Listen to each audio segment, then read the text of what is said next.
Right.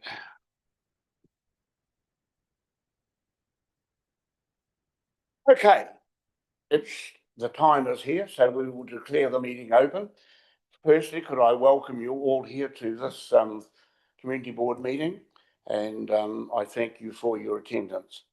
I would like to welcome staff along with Steve and introduce my board: Councillor Glidden, Sian Yoon, Calvin Payne, John Very, and myself as Bruce Russell. But again, a very cordial welcome to you, and we hope that you will achieve, as we have, what we're here for. So I thank you for coming.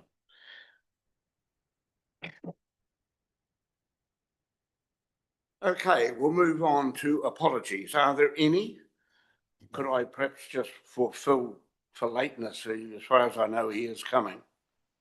You, John, as I understand, Phil's coming. I believe so. Yeah, so perhaps just for Phil Freeman for lateness, if you're happy with that. Identification of extraordinary business. Is there any? That's not already on the agenda. Right. Are there any conflicts of interest?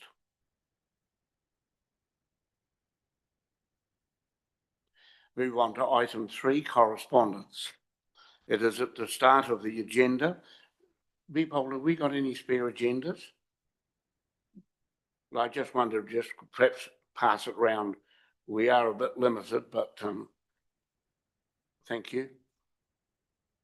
Correspondence. There's a letter from the Malvern Community Board. Do you want to read that? Yeah, sorry, it is to the Malvern Community Board, not from the board. From the Darf That's it. Residents Association. Yeah. It's an invite from the Darfield Residents Association to their tea dinner. I believe you ran one last year, extremely successful. And Erin, thank you. You just want to say a wee something on it? Yes. Okay, Erin, thank you.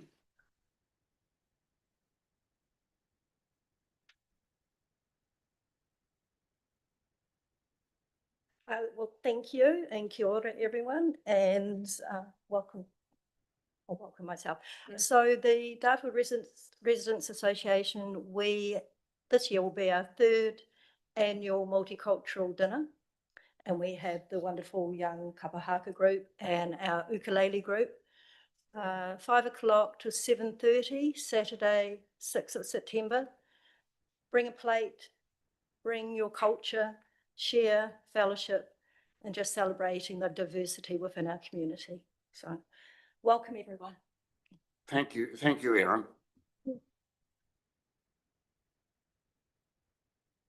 We'll move now on to the public forum. Erin, did you want to stay there, please?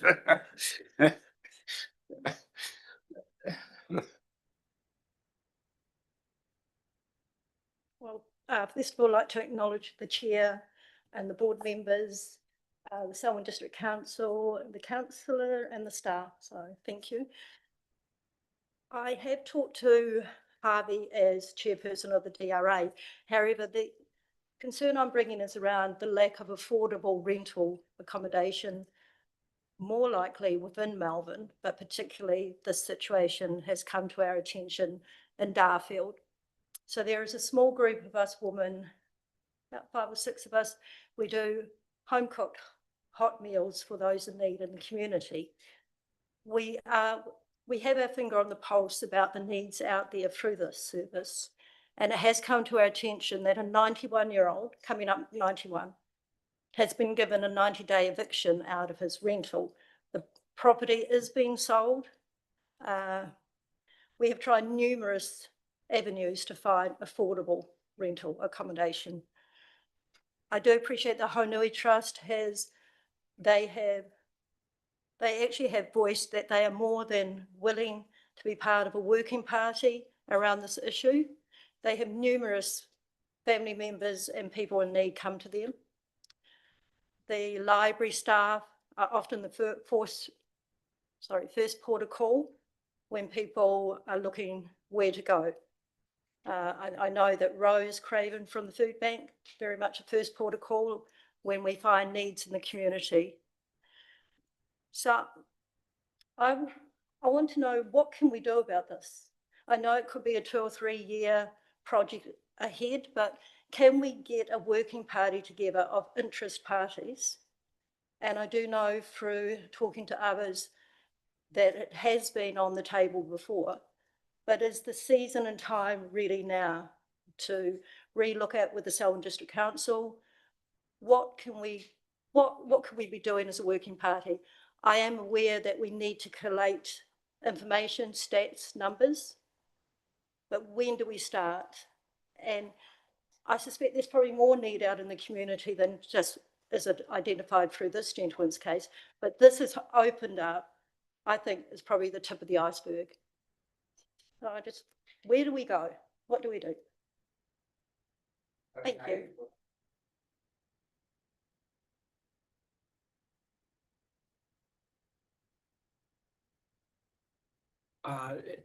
Probably not appropriate at this point that I comment, but I think it is worthwhile that the board members maybe take the chance to ask any questions of Erin that might then help a bit of a response in formulating a response from this meeting.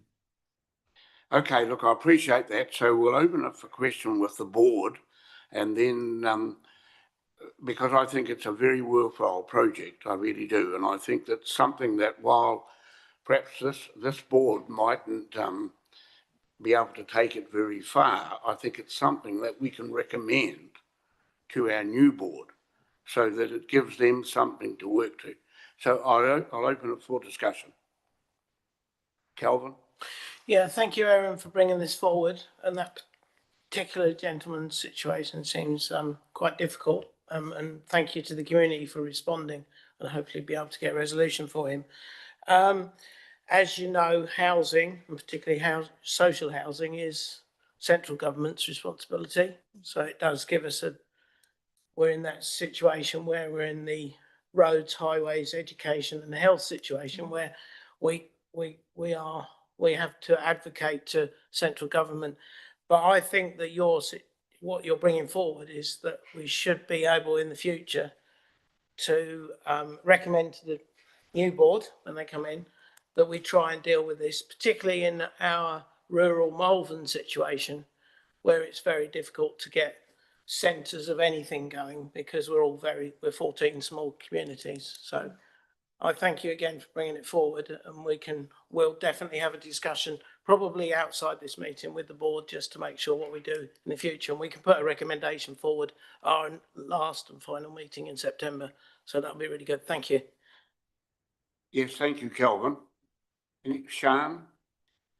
Thank you, Erin. I don't actually have any questions. I just want to endorse what you've had to say today.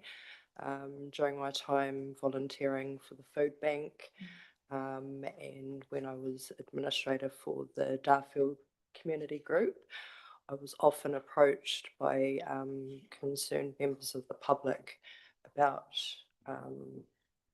isolated elderly community members who were struggling to find accommodation, also solo mothers who had come out of bad relationships. So I really think that that's something that's lacking in our district, is some sort of emergency or social housing availability for our vulnerable. So thank you very much for bringing that to the table. I appreciate it. Lydia? This is something similar that I have been involved in through the Greater Christchurch Partnership, and so we, through that forum, are looking at a joint housing action plan, and sit in this really interesting space of being criticised for being involved in it because it's not our job, but it's also our job to advocate for our people. And so, yeah, there sits in this really fine line of what is our role in this space, and I see it as definite advocacy. But I can email you a link to a whole lot of information around affordable housing, rental, and data that has been already done, if that would assist you in this forum space. That's wonderful, Lydia, thank you. Yeah. And is that particular to the urban, to the Christchurch city? It is a little bit, but it is, a lot of the data is between Christchurch City Council, Selwyn and Waimakariri. Okay. And so it actually lists how much social housing is in each Great. district and all the context into that. So while a lot of it probably does look into our urban spaces, there's still a lot of data around us as a district. Well, that'd be great, Yeah. thank you for that. Thank you. Lydia, just a question to you. Council did have some houses. Have they, do you know whether you've still got houses at the present time? So this could be something that we could perhaps lean to? The houses are occupied. No, I appreciate Yeah, that. but we do still have, Yeah, but you do, the council actually own houses, don't they? yes, Even though they might be occupied now. yes. Yeah. No, I appreciate that. Thank you. Anybody? John, put your thing on. Yeah, thank you for bringing it to the board's attention. I would definitely be in support of a working party, and given the kind offer from Councillor Glidden, that if there was any assistance between now and the next meeting that you wanted, let me know. Thank you. Thank you. All right, Aaron, you know, you've obviously got the support of our board at the present time, you know, and we'll look forward to looking into it. But I think it's got to be realised that we've got to encourage our future board to take up the mantle as well. And I can't see that not happening, to be fair, because I think it's a very important thing that you've brought up, and it's becoming more prevalent as time goes on. So I thank you most sincerely for bringing it up. Thank you for that. And I think from this, I will contact the churches, get back in touch with Honui Trust and other stakeholders, and just start putting the feel out there for a working party. And with the new board, I can feed that back to that. Yes, even if once you get some more contacts, even before our next meeting, Yeah. if you want to have a meeting with us, an informal meeting, Right. I'd be more than happy to arrange for the board to meet with you. And so we've got a bit more ammunition, if you like, to, you know, to put forward. Sounds good. Thanks, Aaron. Oh, sorry, Steve. Yeah, no, and like, thank you, Aaron. I think it's been useful hearing the board conversation first before I come in and say what I think Yeah. our response could be. I think probably two elements of that is we do have a lot of existing data at the moment about future forecast and population growth. And I think Councillor Glidden is right, is that it does focus largely on the Greater Christchurch Partnership area. So it comes as far north or west as West Melton and Rolleston. But I think what we can do is share that information with you to start with, and then encourage the board to start thinking also as one of the responses around what your advice might be to the incoming board and to the incoming council around this need in Darfield and other rural areas around our district. So if you're comfortable with those two actions, then Paul and I will record that as a bit of a placeholder for October onwards. Thank you. Thank you, Aaron. Thank you. Yeah, Harvey, would you like to come forward? Thank you. Yes, thanks very much. I'd just like to extend an invitation. First of all, we're doing a reopening of the Darfield Jail on the Saturday, the 13th of September, 10:30 a.m. Any board members or any members of the public would like to come along, we look forward to that. So now I'll just change my hat, and on behalf of the Malvern Community Patrol, what we are seeking is support from the board for the review, which I understand council are undertaking, of their CCTV policy. As you're aware, or you may not be aware, but we applied for funding for cameras for both the jail and the rec centre. At this stage, they've been turned down because they weren't connected to the council system, or the application wasn't considered to be connected to the council system. The police are very supportive of us having these cameras connected to their system, which means that they can get live action from those cameras. At the moment, in Rolleston, council has a number of cameras, CCTV cameras at the various facilities, including the swimming pool, these sorts of places. If police want information from that, it's reactive rather than proactive. They have to get somebody from council to supply them with that. And of course, by that stage, all they're looking at is history. What we want is what we believe is necessary is a proactive system, which would be connected to the police camera system. We've seen that in operation at Central Police in Christchurch, where their cameras are being monitored all the time. We were in there watching. They saw a fight starting near New Regent Street. They directed police to go to that. You could watch it live as it was happening. They were obviously able to control the incident, preempt any bad incident happening. And this is the sort of thing, for example, the rec centre, we know when we're on patrol, we often see cars parked there, not just the ones with steamed up windows, but there are some that are obviously doing other things that are perhaps not that desirable. Being connected to the police system, theoretically, they would have the ability to put in, say, the number plate of a known drug person. If that number plate pinged on or if that person got in those cameras, that would ping up for the police and enable them to react at the time. We're not talking huge money. We're talking a lot less than $10,000 for the cameras on both the jail and the rec centre. We know the rec centre has had trouble with break-ins and this sort of thing. We believe it's very important. So I'd like the board to give their endorsement to the CCTV review policy of the council with a suggestion that it be strongly oriented towards the police system. Thank you. Yes, look, thank you, Harvey. I know that Steve is aware of this, so he may be able to say what policy is and then how we can perhaps work around that policy. Steve. Yeah, thank you. So our policy is due for review this year, and we expect that process to begin in the next couple of weeks. So it's like a number of policies council has. We're on an ongoing review schedule.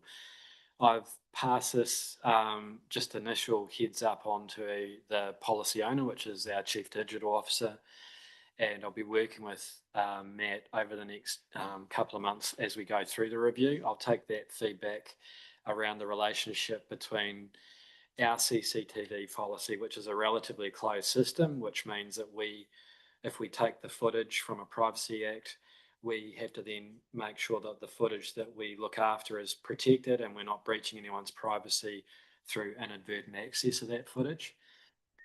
Our current policy doesn't allow any sharing of that data on a real-time process, but that might be one of those areas we look at with the benefit of improved technology.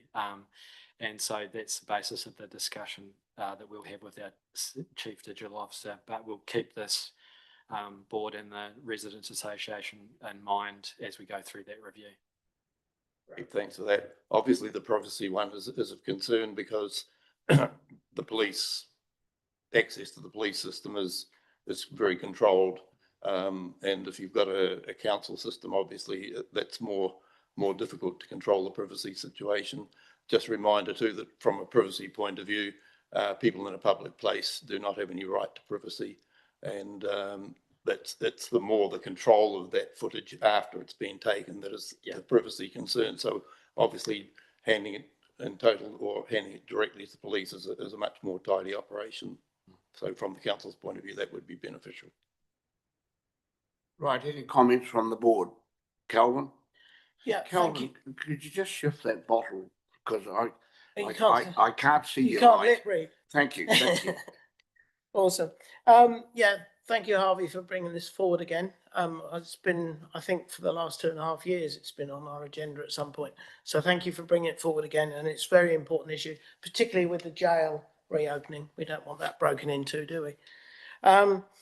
So Kerwee have already got some CCTV cameras, but that's been a joint venture. I believe they're linked to the police because of the junction and the location they are. And that was some funding arrangements that we had to sort out. So that's something that's already been sorted. Also, we had our joint residents meeting last week and Colgate brought forward. So Steve, if you could add Colgate community to your considerations. They've been after CCTV cameras for a while. I think they're looking for more in a smaller community. So maybe a direction from policy, Steve, would be really good to look at what communities and maybe what junctions or what buildings.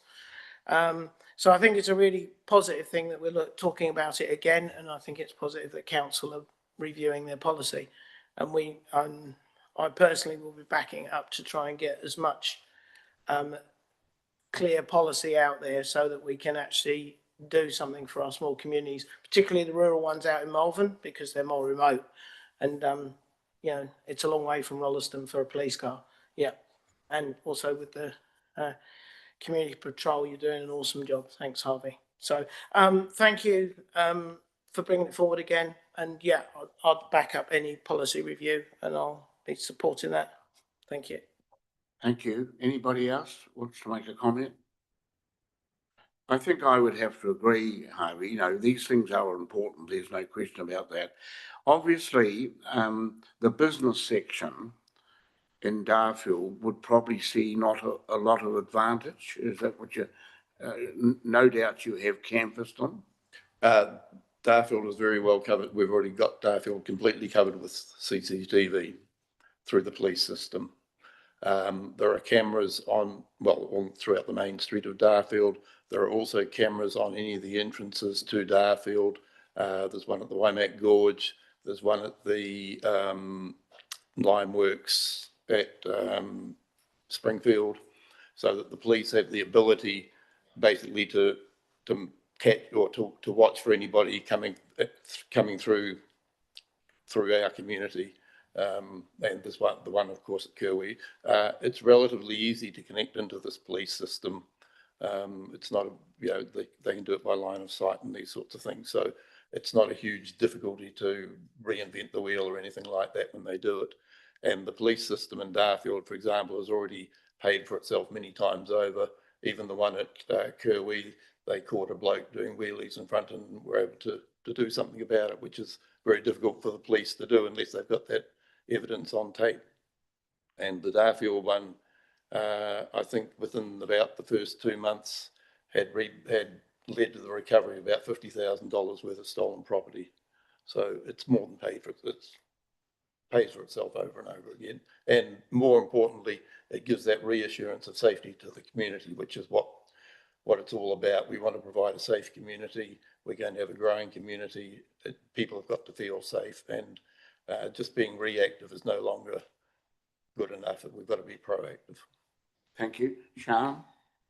Thank you, Harvey. I'm just wanting a little bit of clarification. So for the CCTV cameras that are set up in Darfield and around Malvern, my understanding was that they were number plate recognition cameras, but are you saying that they are CCTV and would be of the same technology of what you're asking for the rec centre and for the Darfield jail, or is there a difference between the setups required? Basically, they can do both. They've all got number plate recognition on them. It's just whether the type of camera that they put up, there's a small dollar difference in the type of camera, that's all. But they're all connected to the same system, and the number plate recognition is part of that. Could I just say in summary, we probably won't be able to solve this before our board is dispersed. But I think, Steve, could we perhaps have something at our next meeting, just just like the actual practicability of it, and while we won't be able to have any firm decision, we may be able to, because I just don't want to lose sight of it, that's all.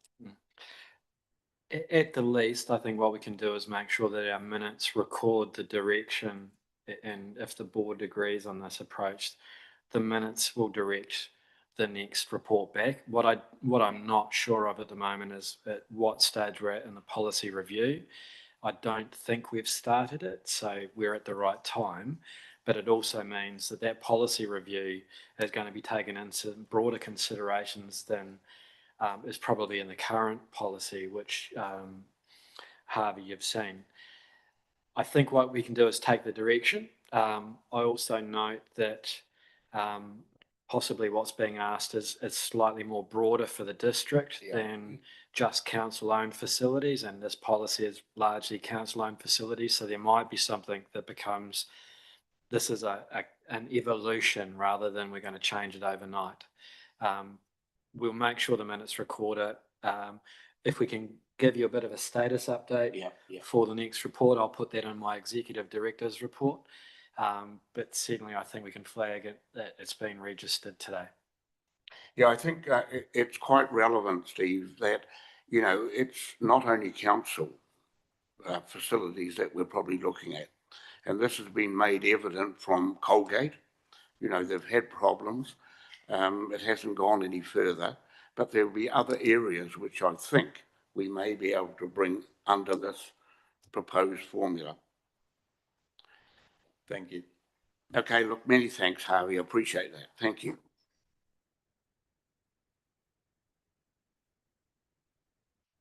The minutes are before us. So somebody move that they be a true and accurate record.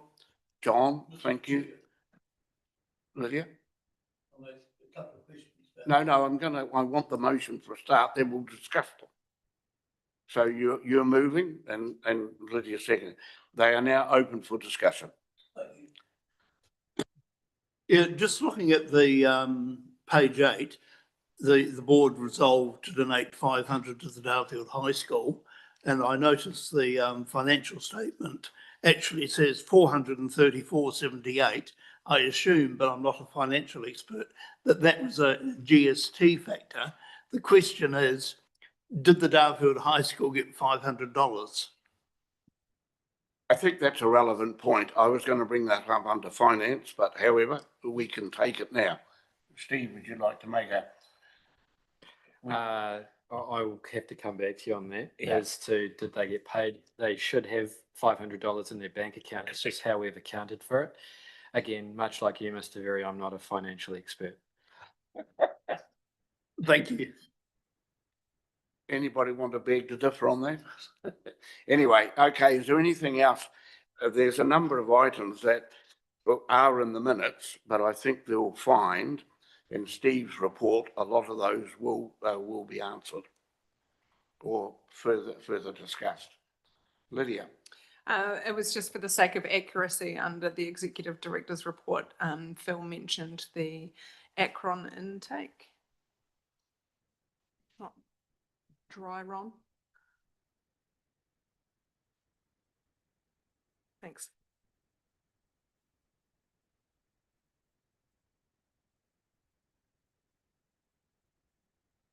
Are there any other items? If not, I'm prepared to put the motion. All in favour, please say aye. Against? Carried. Thank you.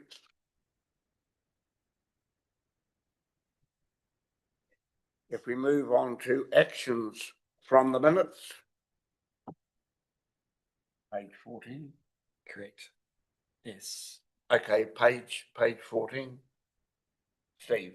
Yeah, thank you, Mr. Chair. I've got a number of staff members here and colleagues who will come and talk to various elements, but I think if we bring Denise Kidd up, who's the Executive Director of Community Services and Facilities, there's a couple of items that Denise can give us an update on. There's a bit of an update on the Kerwee water and the lead we got from Nairi and the Residents Association last month. I've got a team here who can talk to the details of that, but I'm proposing that we hold that update to my executive report, which has the maps as well. So if you're comfortable there, but if we pass over to Denise to give us an update on the Heartlands and a bit of a discussion around how that panned out last month and a chance for board members to ask Denise any other questions.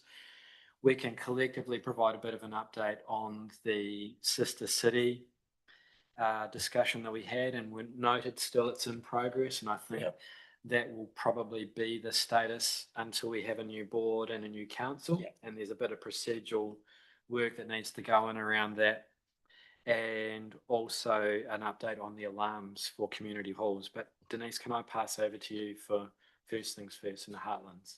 Denise, could I welcome you on behalf of the board? Thank you. Thank you. It would, if I could get the board's indulgence, I thought it would be useful to maybe take a step back in terms of where did Heartlands come from, but also why council has a need to generate revenue as contextual to the questions that were raised at the previous meeting. So I just wanted to draw your attention to the fact that in 2008, the then Bill English introduced a concept called Heartlands, and it was an initiative at the time when communities were really alarmed at what they identified as the withdrawal of central government services from provincial New Zealand. And the Heartlands Initiative was introduced as a way of ensuring that central government service provision, while it might not be in the form of bricks and mortar presence in communities, there would be a continuance of central government service provision into provincial New Zealand. That's where it started. So it was about an initiative to keep central government service provision being delivered locally to communities, particularly in provincial New Zealand. There was a tender process 4 years ago that council applied to, and I'll talk about that in a minute, but I thought I'd just touch on the revenue and finance policy and what that means for any operational activity within council. So council has a revenue and finance policy that determines how much revenue that and various operations need to generate in any given year. And there are different targets for different services. And so sometimes when people might say, why do the residents, for example, have to pay to hire a room? Partly the answer to that is because there is a revenue and financing policy that council introduces that says you must generate at least X amount of a percentage of the cost of operational costs, and you must generate it from how you use this facility. So that's a fact, and what that means is we have to look at ways that we can generate revenue to offset costs, and a really obvious one that people are a bit sensitive about is around fees and charges.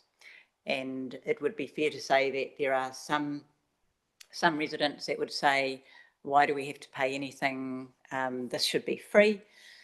And the challenge is it's the revenue and finance policy that directs us to set fees and charges for access to a broad range of services. And from time to time, the council as governance might look at that and say, actually, we want to raise the percentage of revenue that needs to be generated, or they might say, we'll take that service completely out of the revenue financing policy because we don't want revenue to be generated. So there's fees and charges, and examples of that would be, I just got a favourite Pix book recently at the library, and I had to pay $2.50 for that. So that's a charge.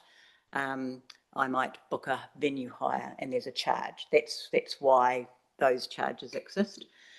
We also, in order to meet the revenue and finance policy requirements, we go out and look for sponsorship.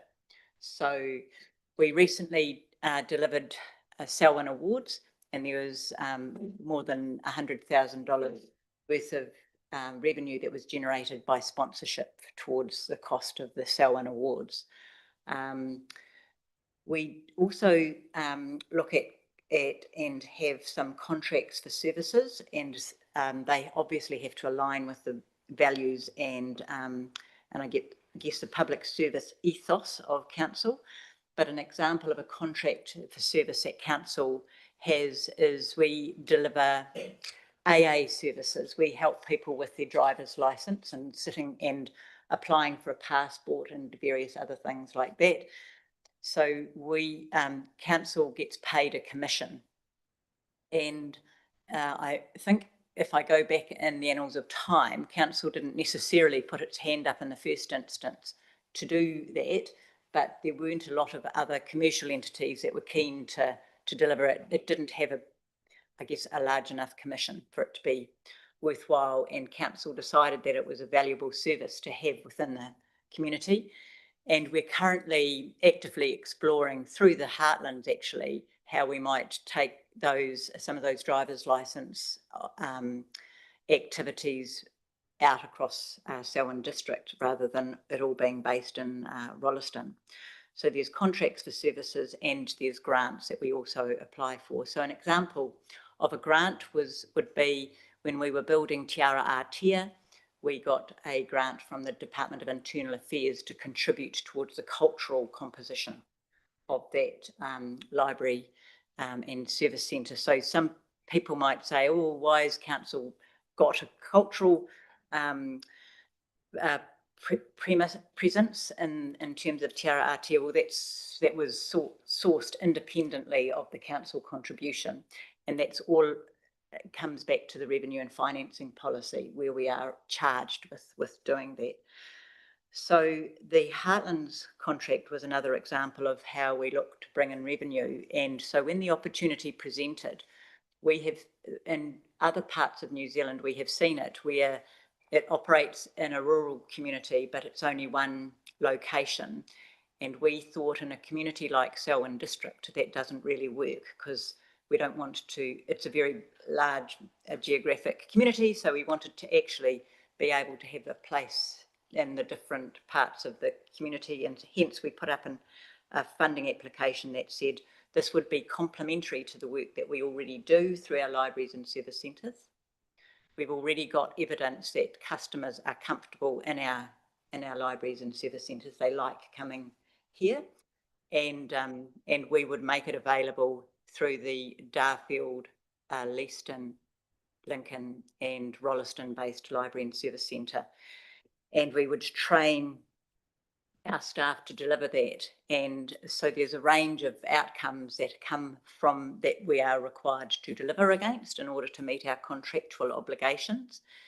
And I guess we are also in the business because those libraries are also service centres. So we're already delivering other services out of them on behalf of council, and people can, for example, get dog registrations out from their libraries. And we also pride ourselves on being able to give good quality information to people who want information about services or want to get a service delivered. And while council might be very clear about the difference between council and central government, it would be fair to say that oftentimes residents couldn't care less. They just want a service or they just want information. And so that was behind putting in the application, and the question was something about why are we spending it? Why are we dispersing that funding across 3 different parts of council? And that's because we're trying to do it in the most efficient and effective way possible so that we're not duplicating the effort.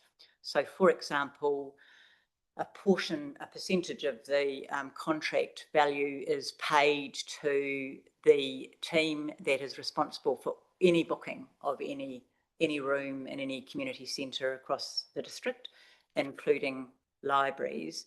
And so we think that's where the service should be available, because we've got the expertise in the venues and events team to deliver that service of responding to central government when they ring up and say, I'm going to interview a client and I'd like a room.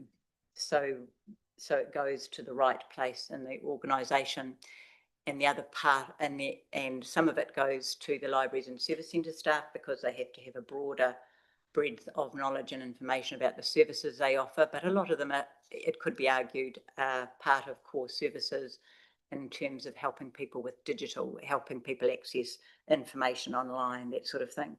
And the other one, which I think was the topic for the previous conversation, was and what's any of that money going to community and economic development team within council. And that's because that particular team is responsible for central government agency and NGO networks to make sure that information and services are better coordinated. They're also responsible for resourcing to some extent some of the additional supports that are required for residents who are utilising those services. So an example of how that is manifests itself is that at the moment we have a large amount of young people that are frequenting one of our facilities, and so we are working with the Youth Pathways Trust to help to put into place some training and capacity for the staff in terms of how they should respond to young people, and also looking at opportunities and initiatives that engage young people. So that funding was a percentage allocated to that team because it's already part of the work that they do, rather than having it all go into one team and them reinventing themselves and duplicating the effort that we've already got systems and processes and teams doing. So that's the story. Was that capturing the concerns? Are there any questions from the board? Calvin? Yeah, thank you, Denise, for bringing that forward and explaining the background. It's really interesting. Could I just confirm, so if we as a council or a community board want to apply for funding from the Heartlands Fund, so essentially what it is, we have to put together a proposal and it's for a specific need? We don't have Heartlands funding, it's MSD administer the funding. We had to apply for that funding for council, and we put into place the services that meet the expectations of the contract. And part of that is to recognise that making our facilities available for people who want to use central government services means that we might get an increase of a more diversified population coming into our facility, and so we need to be able to respond to them appropriately.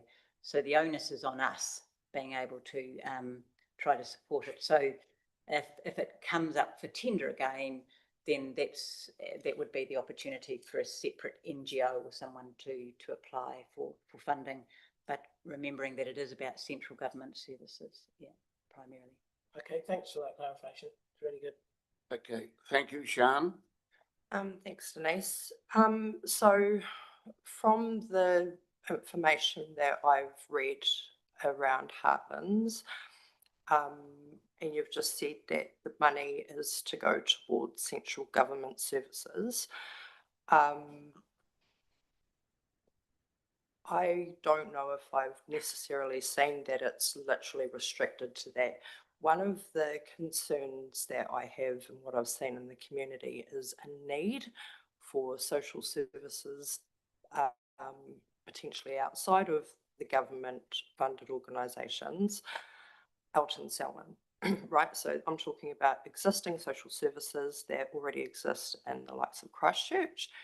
And when you reach out to them and ask for them to provide a service within the Selwyn district, they automatically say no, because there is no funding for them to do so. And when I ask them where that funding would likely come from, the response would be from council. So I was just wondering if you truly believe that the funding that is used by the Heartlands funding to cover the cost of booking rooms in council-owned facilities is the best use of that funding when we are already lacking in social services. I mean, I don't know anybody personally who would go to the Darfield Library for a WINS appointment.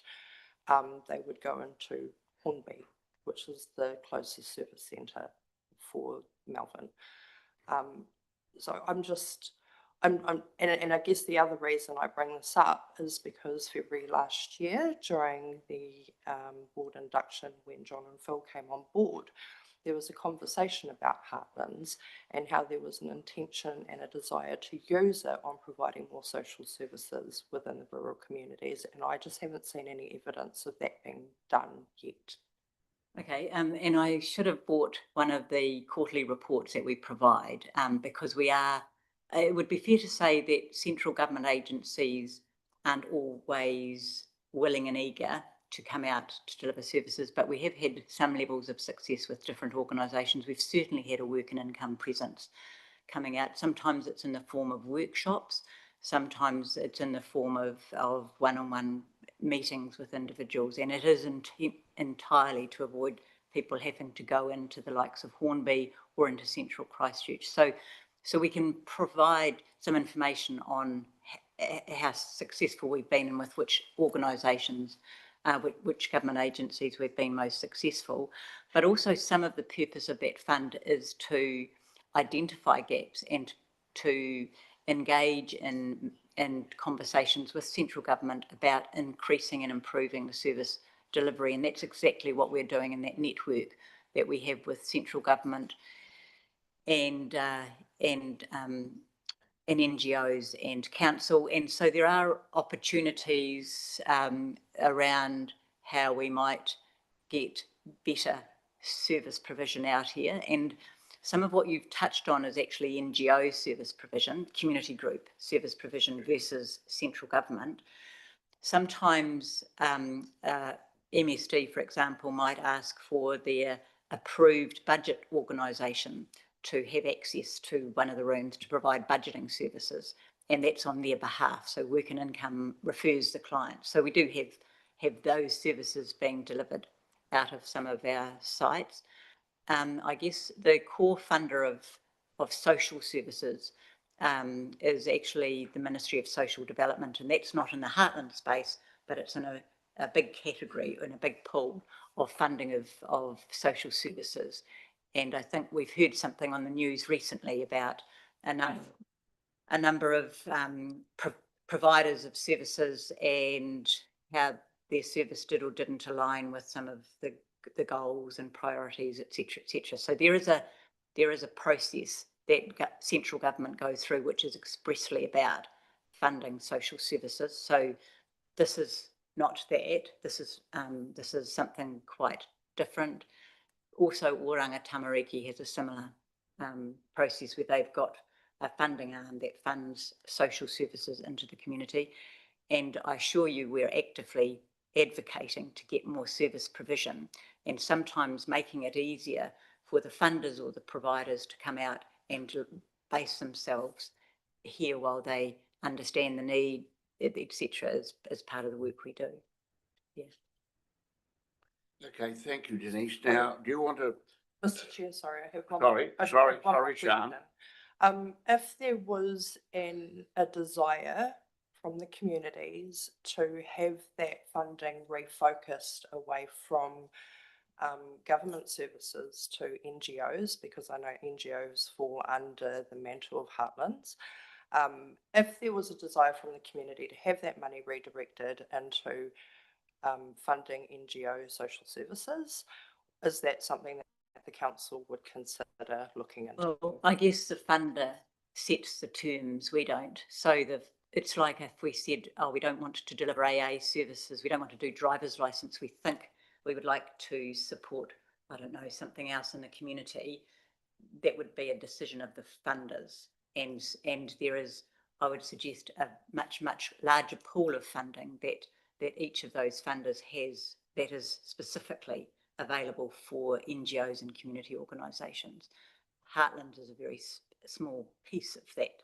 So we would be happy to and do work with organisations about putting in funding applications to central government, to Department of Internal Affairs, lotteries and others around getting funding for the services that they deliver. Okay, thank you. Is that something that's actively happening at the moment? Yeah. Okay. Lydia? You touched on it a bit, Denise, but my question was going to be perhaps sharing the reporting that you are doing to Heartlands would be really helpful for people to understand the outcomes that are associated with the spend, because on the surface, when you look at you know, $50,000 for economic development, you know, through that arm of your team, we don't necessarily see the outcome that is from that. So I think that might be really helpful. That's a really good suggestion. That's easily organised. It's quarterly. Yes, I think what we can do is work that quarterly update into the work plan for the incoming board, and that we can make this when the report's done, that we circulate that as an action. John? Yes, Mr. Chair. Just 2 points of note more than anything, that when the council references back to a revenue and finance policy, in my understanding, which in policy matters is a little bit better than in finance, is that it was the councillors at the time that set that policy. And I just sort of at times have the question that when there's a reference back by council to the policy that was set by the councillors, that it's a little bit tautological, and one would hope, and I'm sure it's the case, that where the policy is found to be lacking, that it does get fairly immediate review so that it's fit for purpose. And the second point of note is I fully understand user pays and taking a proportion, but from the board's own experience with the service charge, I just would like a degree of confidence going forward that the charge is actually relevant to the service being provided, and I'm not expecting an answer now. All right. Any further questions? Can we move on, Denise, in regards to the alarm systems currently? Would you make some comment on that? I mean, it's only a brief comment because we're looking more perhaps at our September meeting. Okay, that's fine. And there's some talking going on about it with the intent of being able to prepare something.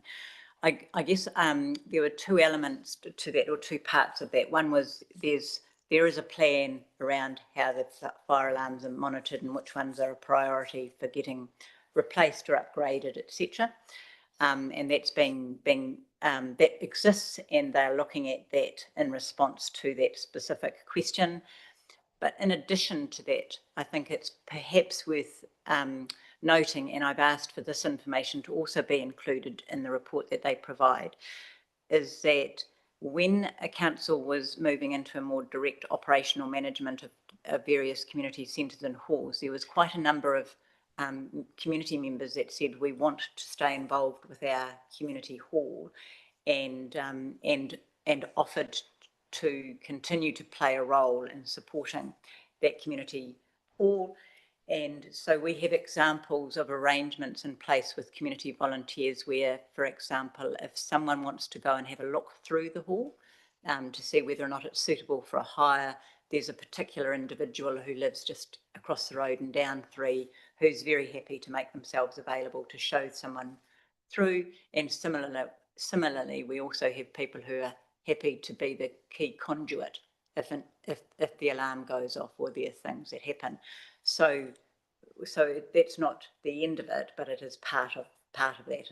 And I'm asking them to just put that together in terms of helping you understand what it is, what the situation is as it stands. Yeah.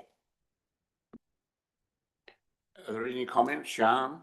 Yeah, so my understanding is that the main reason why these unmonitored alarms are in place is due to, at the time, there wasn't the technology capability to be able to have them be monitored,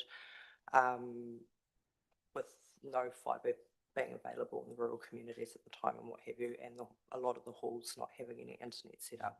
I guess where we're at in the world now, that's potentially something that isn't a problem anymore. I mean, we know, I'm sure Mark will talk about it, with pump stations, they've got a system there where they can send alerts back through to council if there's a failure, which tells me that that tech is available to be able to be used for the rural halls where there might not be internet capabilities.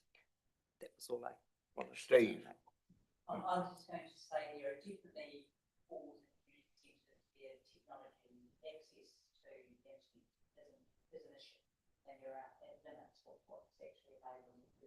the ability to provide internet coverage for a particular facility. And Denise, could you just put your microphone on, please? so just that, yeah. Steve? Yeah, look, I think, and Denise, you've touched on it just in terms of the reporting back, and I know it's been a subject of some interest for the board for a number of months now, is rough timing of when the update report will come back to council and this board. So are we talking about the alarms? Also, Yeah. community halls Yeah. generally, which Yeah. the alarms fall into. So the alarms, I think, we could incorporate it into future, the next report you do or something like that, which it's likely to just say this is the current arrangement. So that's that. But if you're talking about where we got to with the community facilities review, et cetera, that's still being worked on. And there is every intention to engage with the Malvern Community Board once we're able to present that and get permission to go forward with that with the council. And we have looked at some of the reports, and we think it's likely to be with the incoming council that we get that opportunity to table that.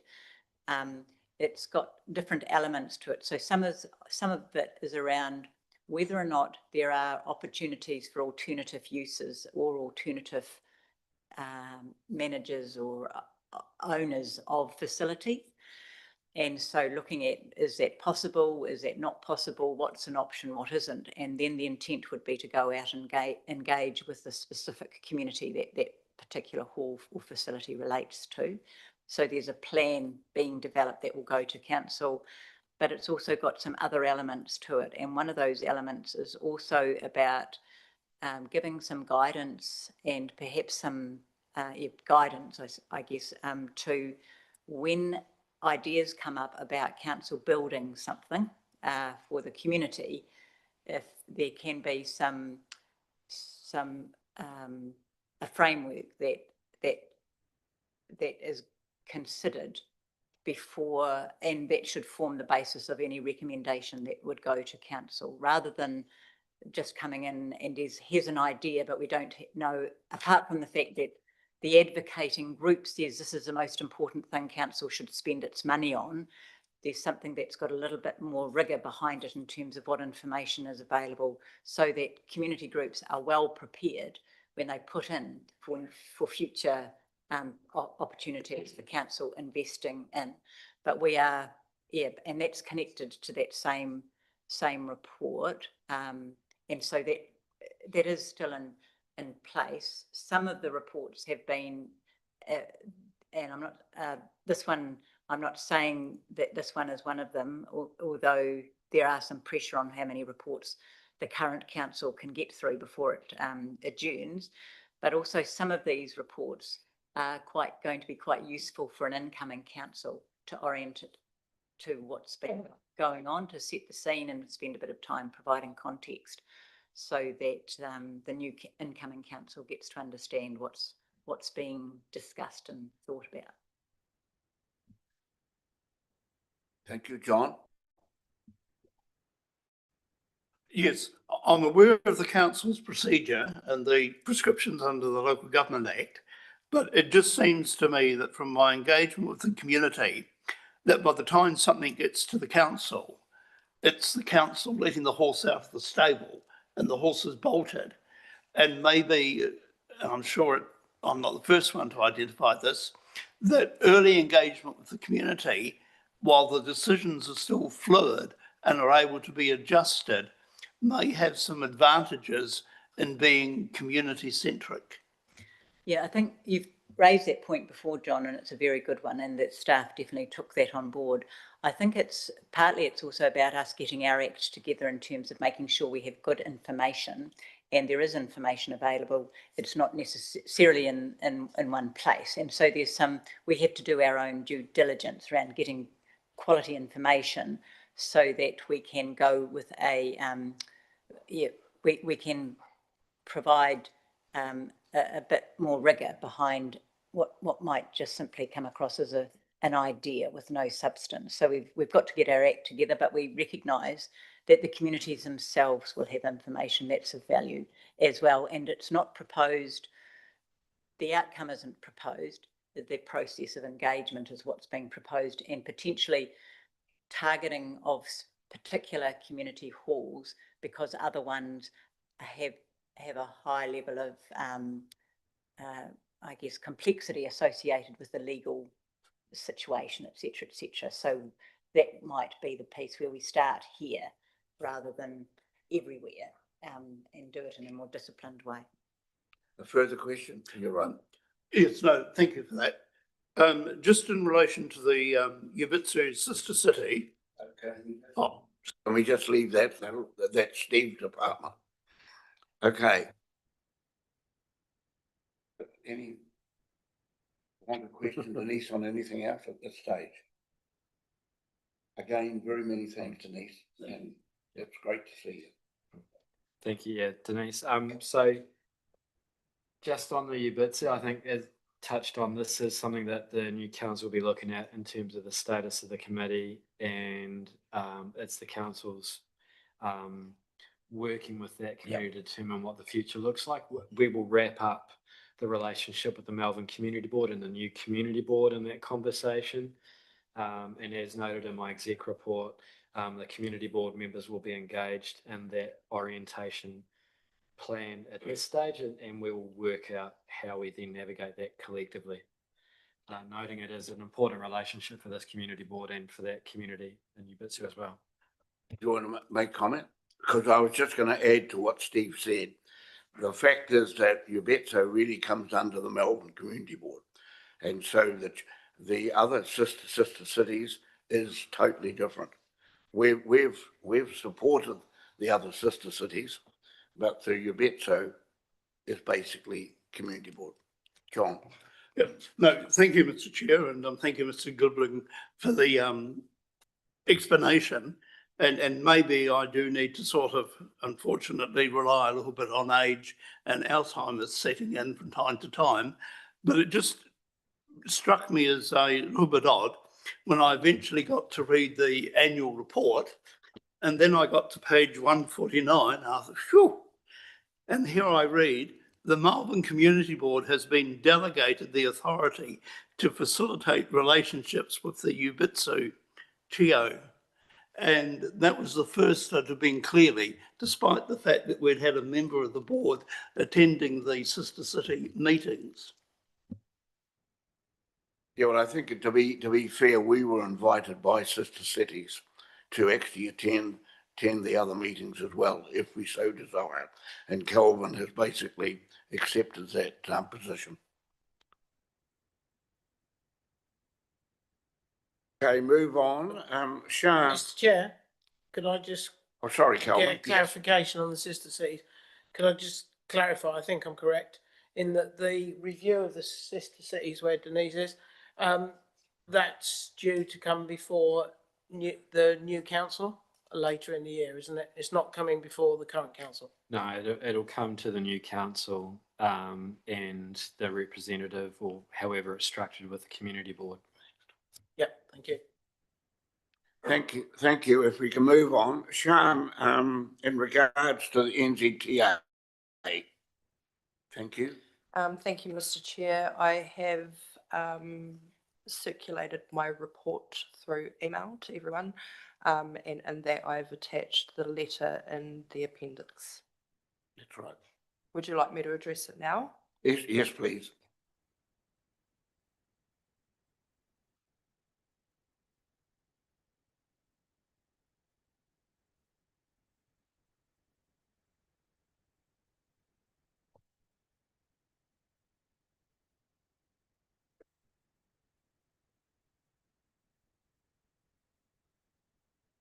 Mr. Chair, would you like me to read the letter out? Thank you. Dear Mr. Duncan, on behalf of residents across Malvern, the Malvern Community Board would like to endorse Councillor Lydia Glidden's letter for change to speed limits on State Highway 73. Below is a summary of the community driven request and local justifications for the review. Kiwi request reduced from 70 kilometres to 50 kilometres per hour. Safety upgrades to Aylesbury Corner and Courtney Road intersections. Reason, rapid residential growth, a school and preschool nearby and increased pedestrian activity. The Courtney Road intersection is essential to support planned public toilet infrastructure and safe service access. The Community Association have surveyed the Courtney Road intersection and have evidence of vehicles not stopping. Darfield request install a pedestrian crossing at Ross Street and extend the 50 kilometre per hour zone west. Reason, largest town in Malvern with multiple schools, shops and seniors frequently crossing State Highway 73. Ross Street is a key community connector. High-speed entries from both directions pose a daily risk. I personally have witnessed on several occasions vehicles driving around the school patrol crossing with the stop signs out. I potentially could take that out as that's from Lydia's letter. Waddington, request upgrade State Highway 73 and Land Scenic Route 72 intersection, assess speed enforcement on Waimakiriri Gorge Road. Reason, central intersection used by locals, tourists and agricultural machinery, sharp visibility angles and high speed through traffic make it unsafe, especially during peak travel times. Sheffield, request reduce 70 kilometres per hour to 50 kilometres per hour, extend reduced zone to eastern side. Reason, increased foot traffic and school bus usage, local families and freight intersect with fast traffic at narrow road edges and community spaces. The recent death on the State Highway 73 in Sheffield highlights the need for safety to be improved. Springfield, request extend 50 kilometres per hour zone on eastern approach. Reason, major visitor stop on the Great Alpine Highway with children, tourists, cyclists crossing State Highway 73 daily, with the most used public toilet infrastructure in the district located in the township. The current speed zone ends before the walking catchment for amenities and attractions. Arthur's Pass, request 50 kilometres per hour from McGrath's Creek to Punch Bowl Car Park, 30 kilometres per hour from Punch Bowl to School Terrace. Resume 50 kilometres per hour from School Terrace to beyond Rough Creek Bridge. Reason, this section includes the village core with heavy pedestrian movement to dock, rail, cafe and walking tracks. Current zoning does not reflect foot traffic patterns. A stepped speed approach provides safer navigation while supporting local tourism and amenity access. There is also evidence of bird strike to the care population that congregates in the villages and national park. West Melton, reduced to 50 kilometres per hour and upgrade Lawford Hawketts Road intersection. Reason, major growth node near Christchurch, intersection visibility is poor, traffic volumes are high, the current speed encourages unsafe mergers and turning. Colgate, request lighting upgrade at Bridge Street, State Highway 73 intersection. Reason, visibility at night and during fog is poor. Local drivers report near misses. Intersection lighting would provide an immediate safety uplift. State Highway 77 and Leeches Road intersection. Request, install safety improvements. Reason, limited sightlines, increased use by agricultural and tourism traffic. Community members have raised concerns about inconsistent speeds and unclear right-of-way behaviour. This is a high crash area with a death at the intersection last year. Thank you for taking the time to read this letter, and the board appreciates your consideration of this matter. Malvern Community Board Chairman Bruce Russell. Thank you, Sian. Could I just say to the public, this is not a submission. This is actually a letter of support, because you will have read through Lydia's working with this on behalf of council. We have supported what basically Lydia is proposing at this stage. So it's purely a letter of support. And I thank you, Sian, for the work that you've done for it.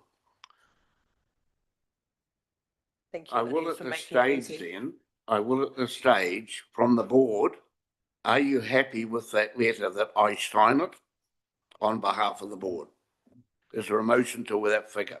I'll move it. John, thank you. Thank you, Kelvin. It's been moved and seconded that the letter as read to you now as a letter of support, that we send that on behalf of the community board. All in favour, please say aye. Aye. Against, carried. Thank you. Can we move on to the next one then? Is Kelvin in regards to submission to the council's speeds. That's the last item. Have you got? I thought we delegated that to Kelvin, but no doubt you've been working together.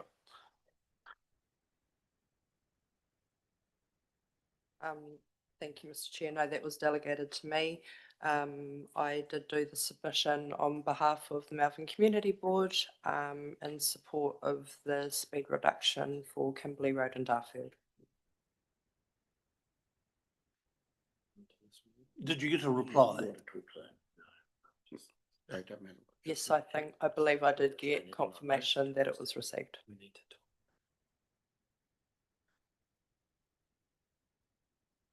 All right. Okay. Sorry, Steve was just reminding me something here. So we want to talk to the one of the RMA, Kelvin. Yep, thank you, Mr. Chair. That was delegated to me, you are correct. And that was for package 4. So I did an investigation into what was actually required for that submission and that consultation. And I circulated some information around the board, confirming that it wasn't a true consultation and that it should be a consultation that's answered by potentially planning experts. And the board agreed that we, as a board, we shouldn't submit a submission. And the council have submitted a submission, which was endorsed by council, which was written by a member of staff with the appropriate knowledge and experience. So I believe we shouldn't have potentially backed up council's submission because we don't necessarily have the knowledge, and it's difficult to consult the whole community on something that's so technical. So the council have put something in, so it sits there and the questions have been answered. So I'm content with the way the board responded. I looked into it, gave a brief report, and the board agreed that we shouldn't submit. Okay. Thank you. Thanks, Kelvin. Yeah. Sorry, Mr. Chair, can I just respond to the question that John asked about whether I received confirmation of the submission for the Safer Speeds for Selwyn? That was received on the 3rd of August and I've circulated that to the board. Thank you. Now, the last 2 items will come up under Steve's report. Yeah. Okay. Financial. Yeah, Mr. Chair, I'm wondering if you might tolerate a little agenda change. We've just got a team here to talk about the Kirwee water, and I know they've been patiently waiting to update you. So I'm wondering if I can invite the team to come to the table and just talk about the Kirwee water upgrade. And this is in response to Ms. Nairi Kent's submission in public forum last month, and I appreciate the work that has gone on collaboratively since then between council, Cord and the community association to get some information out there. But can I get the team just to come up and have a chat about that? Thank you. Then you can go. And if you introduce yourselves too for the board members team, thank you.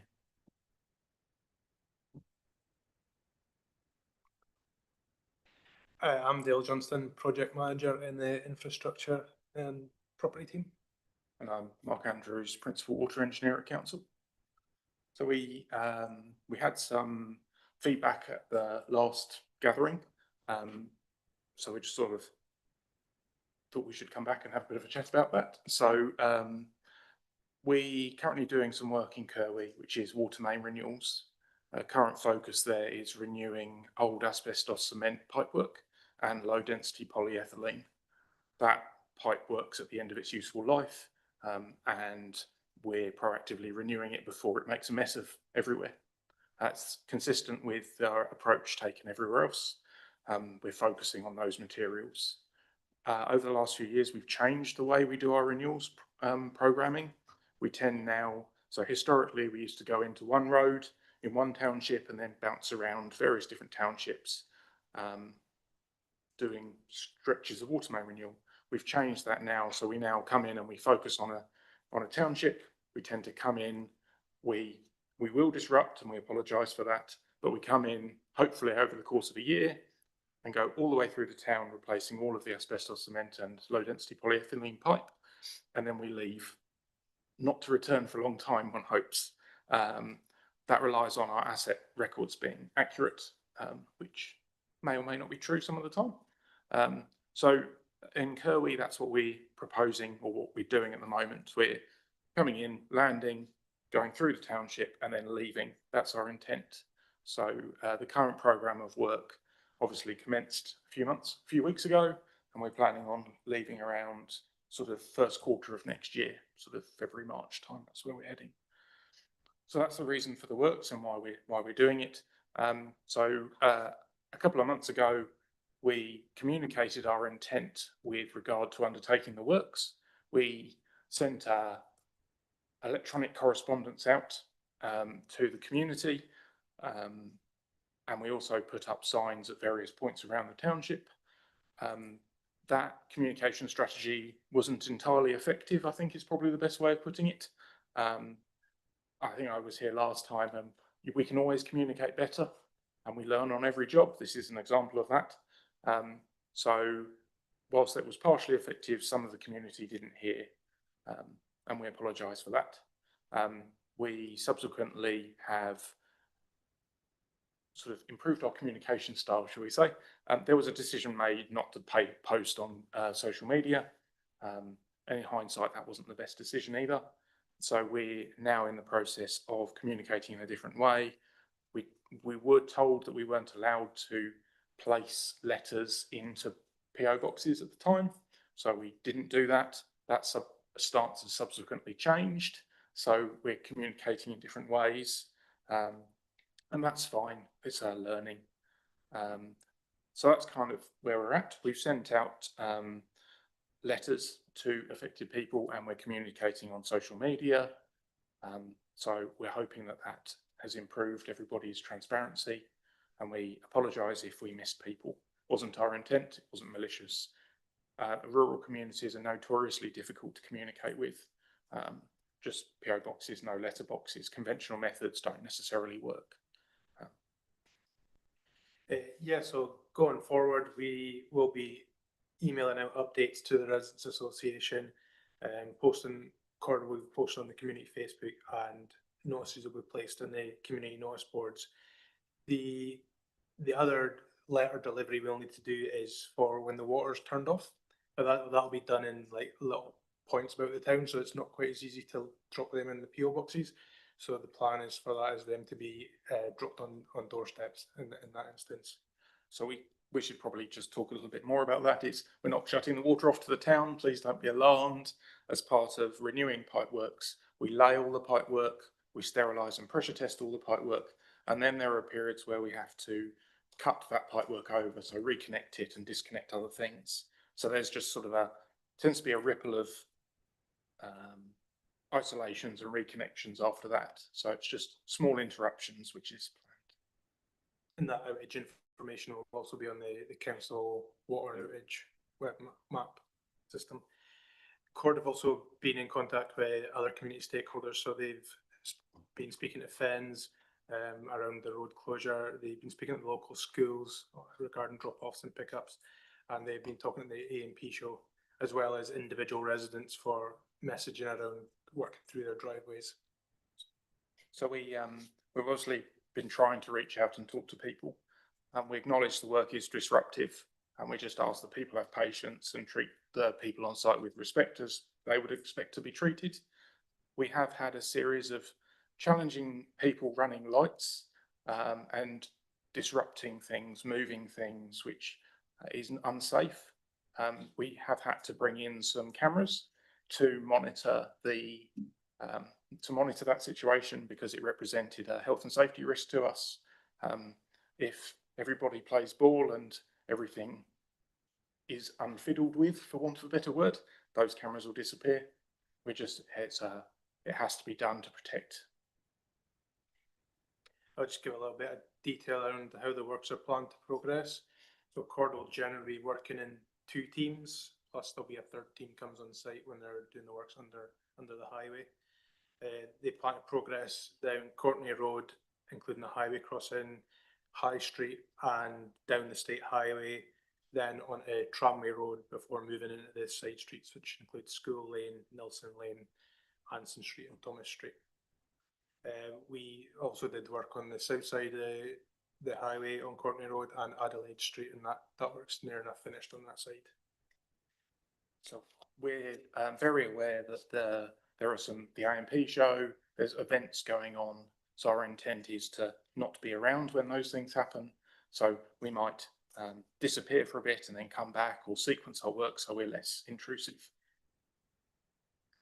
And with regards to traffic management, the big one is the road closure. So the road will be closed on Courtney Road between the highway and the railway. That's due to happen from the 1st of September for up to 4 weeks. Detours are via Miles Road and either Anson Road or Highfield Road back to the highway. The size of the hole that we're digging in order to get the pipe under the highway there just means it's not safe to leave that road open, unfortunately. So to give you a bit of context, there'll be a hole as tall as this room. It'll be 3 meters deep, and there'll be some decent sized machinery in there, and the hole will be very long because of the way it's constructed. Yeah, so we're not making light of something, it's quite important. Outside of the closure there, it'll be mainly traffic lights or one-way routes around the town in order to manage that. And we have, from when the work started, we have switched the lights from time to sensor, and I think that has helped a little bit. There's also be a site traffic management supervisor on site whenever they're doing works. They're able to assist any pedestrians that is required. I think we appreciate this disruptive nature of the works and the length of time that will be there, but we'll do our best to keep that to a minimum. Are there any questions from the board? Sian? Thanks, guys. I wanted to start by saying thank you for the responsiveness that's come when this issue was raised. I think, I don't want to speak on behalf of the Residents Association, but from the conversations I've had, they're very pleased. When you came out to their meeting last Monday, I chased you out the door, made a comment about something that the cameras were doing, and the very next day that was rectified. I've also seen the court update on the Kui community page, and that was really good to see as well. So thank you so much for the engagement. In regards to communication, can I just ask that you add another little thing into your communication process, and that's maybe when you send your comms out to the Residents Association, whether it's the Kui situation or any works you do in Malvern, when you communicate with the Residents Association, would you be able to do that with the board as well? Because oftentimes we'll be approached by members of the public asking us what's going on. Classic example, I don't want to raise the past, but when the works was being done right in the centre of Darfield, the Residents Association was unaware of what was happening. They came to me and I couldn't answer the question either. So if we could just involve the board at the very minimum, that would be great. And a question has come through since your meeting from somebody that was at the meeting in Kui in regards to the asbestos pipes. Will they be removed from the ground or will they stay? If they do stay, how likely is it to deteriorate and contaminate the ground? Question. Do you want to make any comment? I can very happily. Yep, if you could. Yep. Appreciate that. The reason why we're replacing asbestos cement pipe is it tends to go soft and unzip and fail and cause more of a problem in an uncontrolled way. So there's more risk of it getting loose into the ground if you don't replace it soon enough. So what we're doing is we're going in early, slightly ahead of when it's going to break, and replace it. We don't tend to remove it. It remains encapsulated. So the safest place for any asbestos is to remain encapsulated and not to be removed by anybody. Our process is to leave it in the ground, cap and abandon it, and leave it on our asset records as an asset which is of a known material in a known location. That's our approach to it. And so one of the questions was, how likely is it to deteriorate and contaminate the ground? I'll probably best point you to the asbestos, the design manual for asbestos pipe. I would go there for your reference around those technical issues.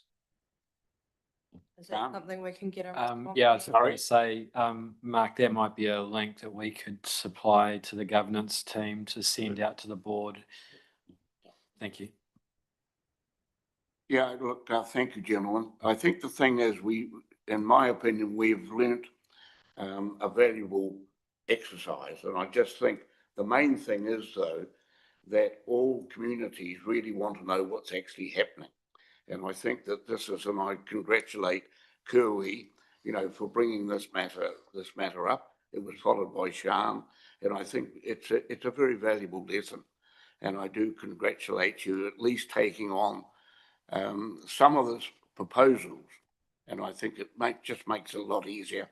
What I would also like to see, though, is for the incoming board that they are aware too of what's happening, be it within the Malvern area. So then we can also communicate to residents and particularly the other district committees. But I thank you most sincerely. John. Yes, we'd just like to say that it's a good example of everything working together, and aware of the governance and operational divide. In my day, a billboard or notice board, one or more, put around the area so people who were frequenting the area could see it, was an effective way of communicating. Can I just respond to that? Would you mind? The world is an interesting place, and we've seemed to have moved away from the likes of papers and pens and snail mail, as I used to call it, I suppose. We're moving into this digital realm where we communicate electronically and it's efficient and things like that. We've set things up at the council, so we've got various portals on the website which you can look at, and we're trying to go that way to be efficient. That's the intent. There is, I'm going to do a plug. We have what we call the boil water notice portal. There's a boil water notice portal, and it's basically if something goes wrong or if something's happening on the water supply, it's our way of telling you. So if we don't want you to drink water, or if there's a problem, that's how we communicate, and we communicate via email and telephone. We would really encourage everyone who's in the room, if they're not signed up to that portal, to register to do so. It's super important to us. And that comes down through the fact that that's electronic communication, notwithstanding the fact that notice boards are epic. But yeah, sorry to go off on one. Okay, thank you, Mark, and I really appreciate your attendance. Thank you. We'll move on now to the financial report. Okay. You, Kelvin. Yeah. The financial report presented is to the 31st of July. The 30th of June, as in last year's accounts and information, aren't there.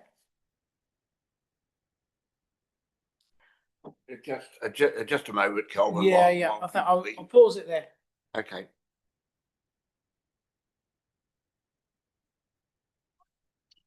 Sorry. Okay, Kelvin, the floor is yours. Yeah. Right. So You've cleared the room. I've cleared. Oh, let's talk about numbers. Hey, guys. That's not on the record, please. So I'm not a financial expert. I'll just back you up on that one, Steve. But the The finances that are reported are 31st of July, so that's just covering our expenditure in July. The 30th of June for the last financial years aren't there, and that was mentioned last meeting that it wouldn't be there. So I've double checked a few things. It looks like the transfers we agreed to do have been made in the numbers that I can see. But I am a little bit, I am concerned that there's a 6.5, we were looking at a zero budget, or actually in this case, it should have been a little bit positive. We've actually got a $6,500 deficit at the moment in the future board's budget. And so I'd like to look at that in more detail, but obviously it does rely on the 30th of June last year numbers. So I'd just like to I can see that there's a $40,000 reserve been brought across, which was about the number I was thinking it would be. So if we could, I'd just like to request that before the next board meeting, there's a 30th of June account fully arranged and agreed, and there'll be obviously 31st of August one as well. Just so that we can clarify everything and get all the information into place to make sure it's true and accurate for the new board. And the request on the back of that is that as soon as you've got, Steve, you've got the 30th of June numbers, if you could, if I could arrange a meeting to come in and talk to council, the staff direct, so that when we come to the next board meeting, it's all agreed and I've got no questions and we can actually just finalise it at the next meeting. That would be awesome. Thank you. Steve? Yeah, thank you. And Calvin, I think that's a reasonable summary of where we're at. Look, this is the July 31 end point is probably not the final position that we need it to be for the first part of the year. There are a few gaps, and I've talked with the finance team already. So yeah, it's not quite right. And I will work with the team and I'll invite you to come in and have a quick chat so that we get this sorted. The transfers that were agreed by the board at your last meeting that were resolved to be moved haven't actually made it into this budget. The expenditure has, the changes haven't. And so there's a few things we need to tidy up. That's on us, and apologies for not giving you an accurate report this month. Okay. John? Yes, just the question. I think in June we authorised $80 to be paid to the Writers' Cafe. Can we just check, has that been paid? I can't see it, but I won't go any further than that. And the other one point, a little bit contentious, is that the board did a communication on the 4th of July at 9:46, where it stated the board agreed at our meeting. My understanding is it was an interim meeting, and that at interim meetings, no decisions are able to be made. And I'd like that made clear in the minutes, please. Yeah, that is correct, and that was subseded or superseded by the decision that was made at the last board meeting to confirm that decision. So you're right, no decision was actually made in their interim, because you can't make decisions at that point around budget. That's what we took to the last board meeting. That's what was agreed at the in the July meeting. Fully aware of that, sir. But my point is that it's on record, and I would just like the minutes to show that the email at the time wasn't correct. Okay, thank you. Anything first under finance? Sian? Yeah, just in response to the query around the $80 for the Malvern Writers' Cafe, I believe the request was that that money be paid directly to Malvern News, who did the printing. That was my understanding after speaking with Brian. That's what he'd asked, that the money be sent directly through to Malvern News. Thank you. Calvin? Yeah, could I just clarify that? I also looked for the $80, and I couldn't see it in the current accounts we've got in front of us. So it may be hidden in the 30th of June. Yeah. So yeah, just Yeah. a little bit of investigation. I'd also got the same question as John about the $500 and the 400 and something dollars. So yeah, if we could clarify both those, that'd be really awesome. No, happy to take that offline and just send an email circulating that clarification on those 2 points. So is somebody prepared to move the financial statement as such? Thank you, Kelvin. Seconded, John. All in favour? Against? Carried. Thank you. We now move on to the Executive Director's report.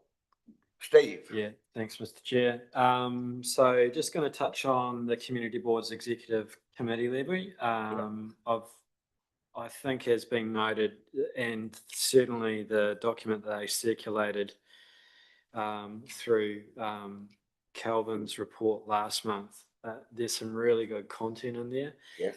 It's ultimately the board's decision as to whether or not you want to pay the executive levy. We provided the summary of what that is, and that would be the only additional recommendation to my report today for you to consider.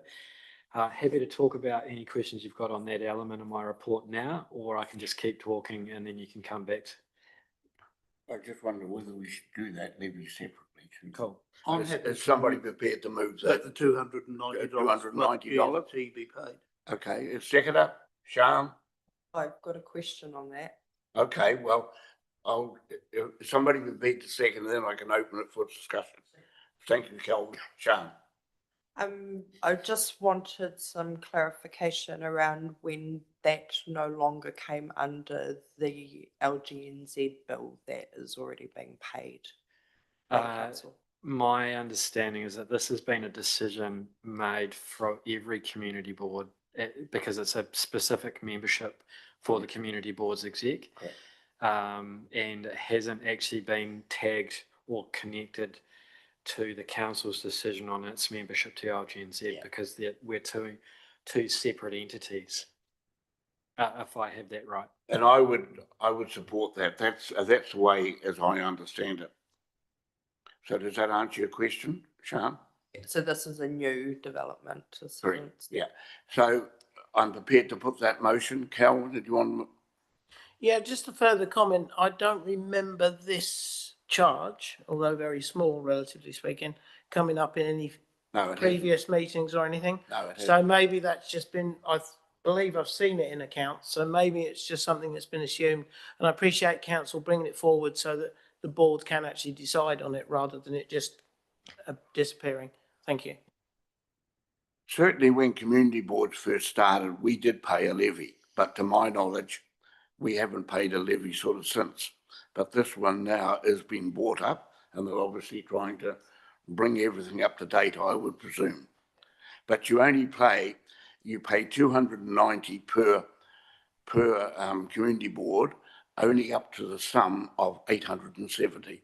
You will notice in the agenda, there was a number of community boards in Invercargill, I think have 6 community boards, but they only pay a maximum of $870. Okay, so I'm prepared to put the motion. All in favour, please say aye. Against? Carried. Steve, will you continue now with your report, please? Thanks, Mr. Chair. So look, there's at the previous meeting, there was a request for a bit of an update on the Waikirikiri Alpine to Sea Trail. And I've provided just a bit of a note there. A feasibility report's and it's underway, and that will inform a briefing and a bit of a status report to the incoming council, which will also be included for the incoming Malvern Community Board as well. But as to what happens in terms of actually implementing decisions about the progression of that cycle trail, that will probably be a matter for most likely the next long-term plan, because I imagine the information will be considered possibly outside of the upcoming annual plan that will be out for consultation. Happy to just keep blowing through and then anyone can ask me questions afterwards. Second question from our previous meeting was around the development in our communities and how developers can sell things that may or may not actually exist. And in this case, it was proximity to schools was something that's been talked about. And what role does council have or in terms of controlling that? And essentially the short answer is nothing. We can talk with developers, but they can sell anything. And ultimately, I think it's a case for the buyer beware. that when you're looking at moving into a new area, that if a proximity to a school or a service is promoted, then it's worthwhile actually investigating to what degree is there actually capacity in those things to take up that service. Certainly council can't direct developers in communications and that. We do work with developers though, and certainly I've made a note of this to our development and growth executive director, but it's a note only, we can't stop that.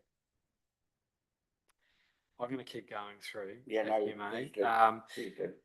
The second, or my fourth element is around reviewing community board delegations. And I think following the REP review, and again, we've talked about this a number of times now, that it would be helpful as a starter for the current community board to provide a bit of a handover document to the incoming community board around the potential scope and depth of delegations. Now, this remains, in terms of us continuing to build our working relationship between council and the community board. I think that would be a really helpful starter. So I put some areas where I think there's opportunity, and ultimately it's for this community board to provide a bit of an overview for the next one.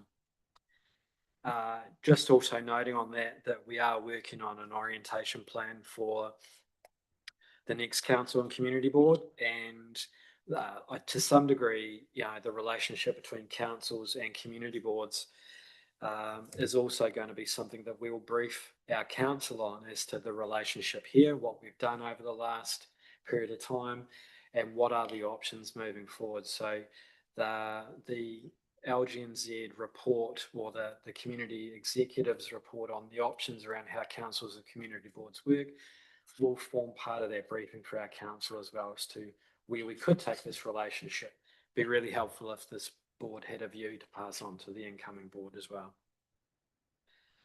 And finally, we've touched on the water main renewal. So again, thanks to the team who came there and to the Residents Association for raising it. Happy to take any questions, Mr. Chair. At this stage, I'm prepared to move the Chief Executive's report. Is there a seconder? Okay, thanks, John. It's now open for discussion. Any discussion? John? Yeah. Point number 3, the local planning for growth. Couldn't agree more, but it just seems that in Darfield, with approximately 1,500 sections coming on board, and the schools, I believe, are at capacity, and again, moving a little bit outside my area of expertise, so cautiously, I'm not a planner, the structure plan, is there anything in the overall, my future town, and I can't pronounce it, the other one where we're looking 50 years ahead, where they've actually said, with the amount of growth that's happening in Darfield, we need a new primary school, and this is likely where it's going to be, so you can do the required designations. It was more the point of my question than the developers putting in the schools. Look, our strategy team and our development and growth team do work and quite closely with the Ministry of Education around the forecast growth and population growth. You're right that this will feature and should feature quite strongly around how we develop our area plans, and that is work that will come to the new council likely in the new year around how do we take the area plans and flow that into a wider range of community services that aren't just governed by council. The challenges then working with the various ministries, and Denise has touched on a number of those opportunities today, but that's certainly one of the things that I think we could expect to see in the area plans. Our teams have good data around the growth projections. We have limited control on other service providers.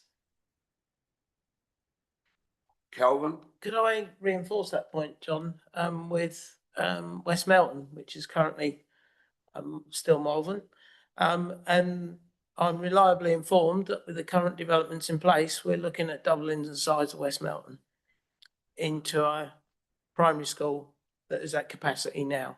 So that's right now, here today, we've really got to look at that. So that just reinforces what John's saying with, and I appreciate your comments, Steve. It's really good to see that council are onto it. Thank you. Thank you, Kelvin. Is there anything further on the report? Sian, your light went on first, but never mind, carry on. She might want the last say. Lydia?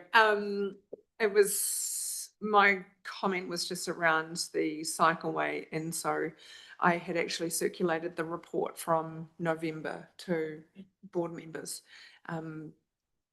just so that they had a bit more of an idea of what was happening through that space, and noting that in the long-term plan, $15 million was budgeted, so 10 million for the plain section and 5 for the alpine. And my understanding at the moment is that actually there is a little bit of work going on to understand changes required to the conservation management strategies and the national park management plan with DOC.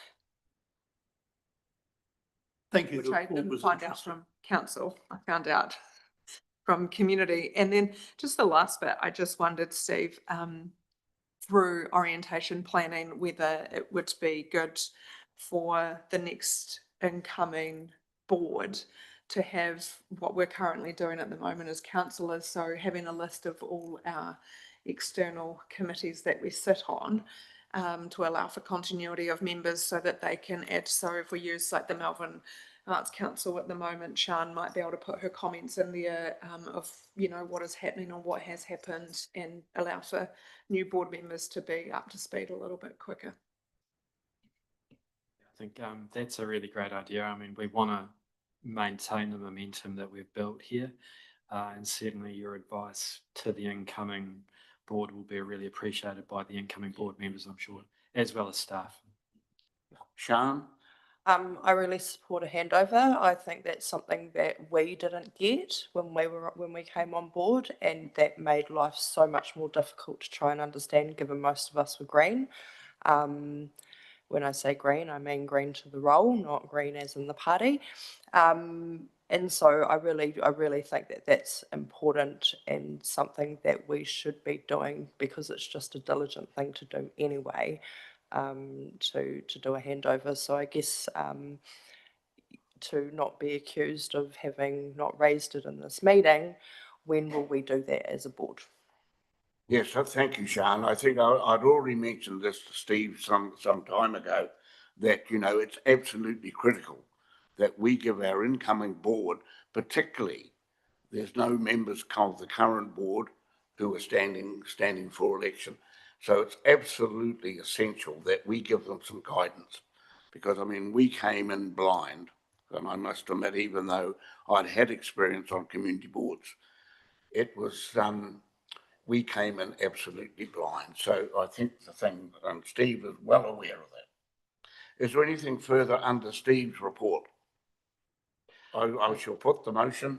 May I, Mr. Chair, with your indulgence?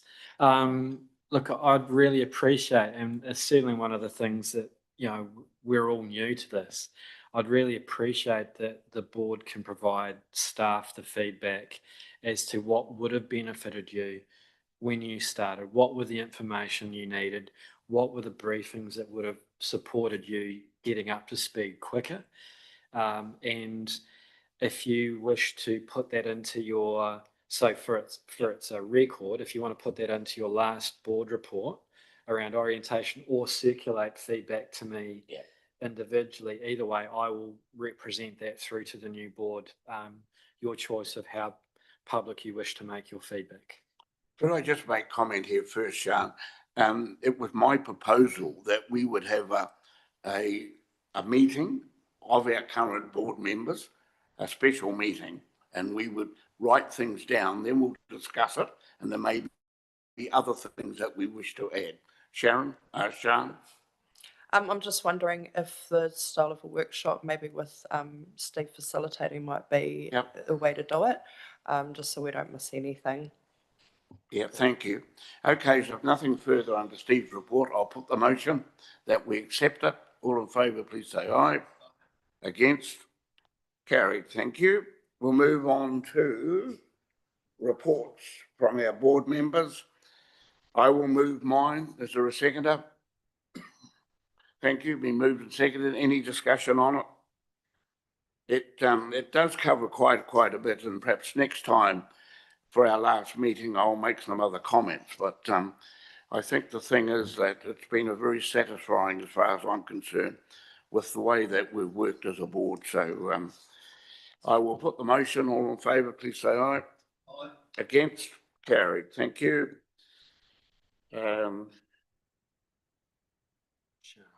Sean. My apologies for not printing my report and tabling it as I said I would, but I have emailed it to people who've got their computers in front of them. So the Kiwi Water main upgrade, I've just got a wee bit of a timeline of events of when I became involved, and I don't really need to get into detail because we've had a lot of conversation about that today. Attended the Rewieli 80th anniversary to the end of the war, which was great. It was great to see the number of people that were there actually.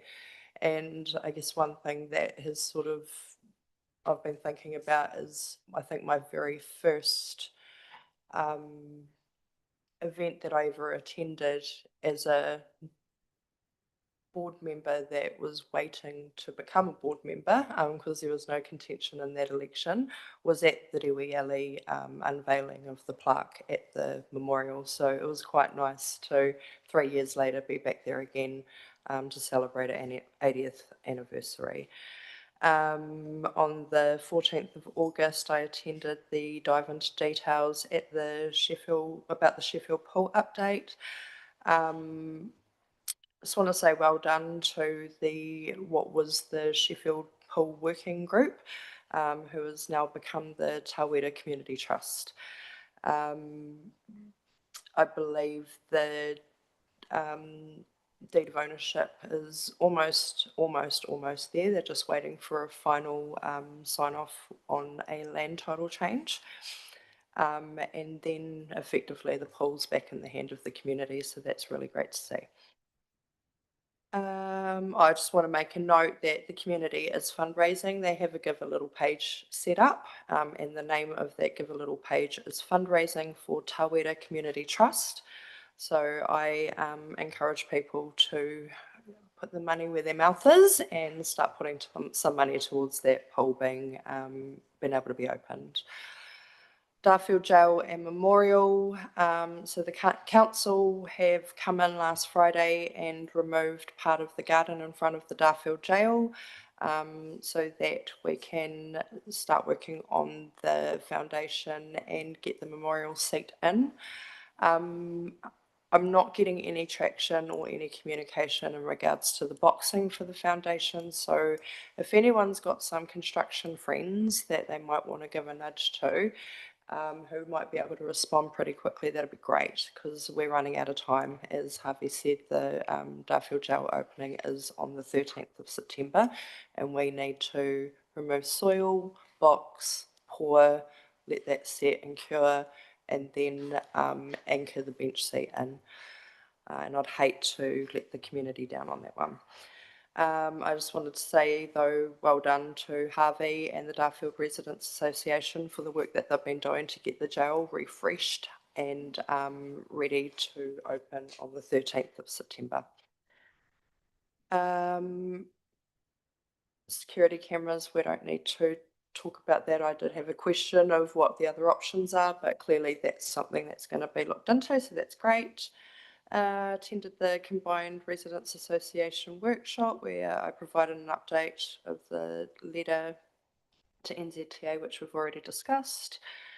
And I have attached the minutes from the August meeting for the Malvern Community Arts Council. That's my report. I move it. Will you please move your report? I've moved my report. Thank you. Second up, Calvin. It's open for discussion. John? Yes, Sean. I believe that previously the jail got quite a large amount of money in donations. Are you able to provide any information as to where that money's got to, or what we could expect to get by way of donations now that it's been updated? So if we're talking historical, I believe that historically, Graham Henderson used to go and empty out the milk vat and take the money to the Darfield Library and Service Centre and deposit the money. Could I just interrupt? Be careful as to what, when we start talking about money, donations, etc., because it may imply upon the security. So all I'm asking is that, you know, we do get a certain amount of donations from time to time, and just No, okay, so I believe the DRA is going to be implementing some kind of QR system where people can use their phone, scan the QR code and make a donation that way. The last donations were cleared out with Calvin, myself and Harvey in the room, and I don't think it's not public knowledge that that money was banked into the Darfield Residents Association account to go towards ongoing maintenance. So I hope that answers your question. anything further? If not, I will put the motion that we accept Sian's report. All in favour, please say aye. Against, carried. Yeah, a very busy month. I apologise for being out of action for a week overseas. And I thank Bruce for covering West Melton District Residents Association for me while I was away. Yeah. And Sian also for covering Kirby Community Association. And also thanks to Sian for dealing with the situation with the water main in Kirby, and the communication potential issues. And she seems to have done a really good job there. Thank you, Sian. And also generally to the community board, I think it's been a really good month. Lots of things happening, lots of toing and froing, lots of information, lots of reports from council coming back to us. So I'm really heartened to see that this is a community board that seems to be getting results and information flow and communication with council, which seems to be, from my point of view, working a lot better than it was at the beginning when we hadn't had an induction and we hadn't got any information we needed to run. So I'm really up for a workshop and getting a really good handover document to the new board. It'd be a really positive thing to do. And finally, yeah, we had our joint RA meeting last week, and that was really good to see. And some really good points came up, and half of the attendees were candidates in the next election, and the other half were members of the public and residents association. So really good information and a good opportunity for our 14 communities, or most of them, to actually discuss stuff and get some really good points across. So thank you, and that's my verbal report, and I'll move it. As a seconder for Calvin's report, thank you, Sian. It's open for discussion. If not, I will put it. All in favour, please say aye. Against, carried. Thank you. John. Thank you. I'll move my report be taken as read. Move it. Yep. If you move it, John. Seconder for John. Thank you, Lydia. So I don't intend to read it because it was circulated beforehand, but I would like to just draw attention on page 32 that the halls are a sort of matter of extreme interest to the residents, that they be both accessible and affordable. And this isn't in the report, so I will read it. The community halls are the beating heart of Tawera, Malvern, Malvern's rural towns, places where we connect, celebrate and keep our communities strong. From potluck dinners in Glenroy to games nights in Greendale and the upcoming multicultural evening in Darfield and various other events in various communities' halls, people are ready to use these halls if they remain affordable.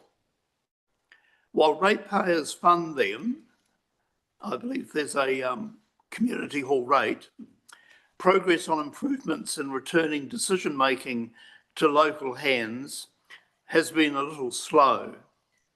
The Hororata community showed what's possible. The hall was reclaimed and is now under thriving local stewardship. The community engagement has determined that it would be helpful if the district council was able to act now, make our halls accessible and affordable, empowering communities to run them, and protect these vital assets for the future that have been provided by generations that preceded us. And I think that, and I'm sure that there's work underway, so I don't need to go. The other one I'd just like to briefly speak to is the working group for the flooding at Springfield. And I know you're well aware of that, Mr. Giblin. And that'll be on the agenda for September. Then on page 33 of the agenda, that there's a little bit of disquiet that the rates increases tend to be averaged out, and said that it's around about 14.2%. Many of the people that I've spoken to have had rates increases far in excess. The highest is a person in Hororata whose rate increase was 23.2%. And just so that there's some objective data, there is a list there of about half a dozen taken from rates notices that people have provided anonymously, but they're there should the evidence want to be checked. And I'll contradict myself here, which is something I do often, that maybe I won't put the motions, but I will draw at the bottom of page 33 of the agenda that, from my point of view, especially within community board working, moving forward, that there is the opportunity for the community board, in my view, to prepare motions of its own volition, and maybe a Malvern rates impact survey collaboratively done with the residents and the communities would be a good way to have a look and see what the rating impacts are.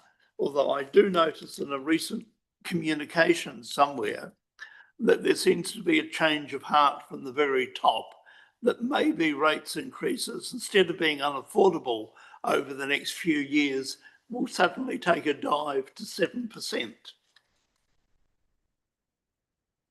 And I think the rest, I'm just skimming through here, issues raised by people that I've engaged with, that the chlorination, I know it's sort of well canvassed, but just as an update, that I believe the Darfield Residents Association have identified a possible site, and I'll make sure that that's kept on the agenda for the next incoming board. Of more importance is item number 2 on page 36 of the agenda, connection to the wastewater system. That the latest information that I could find is that existing properties are going to have to pay approximately $17,360 in 25-26, which, according to my reckoning, is this current financial year. And that's causing quite a bit of anxiety, shall we say, among residents trying to find that sum of money. And then it goes on to say that approximately 5,000 to 20,000, depending on the type of connection, which means that there's an approximate total cost of $22,360 to $37,360. And here we are talking about a community under stress. People, the new pipeline's been installed, but we have got no updating information. And then I won't get sidetracked into the Wisco, but my understanding is wastewater is going across to Wisco, and we really do have a dearth of information. So my point of this would be that it would be really appreciated if at the September meeting of the board, some hard facts and figures could be provided as to what's going to happen, and that would help to inform the community. And I do believe they have a right to be informed.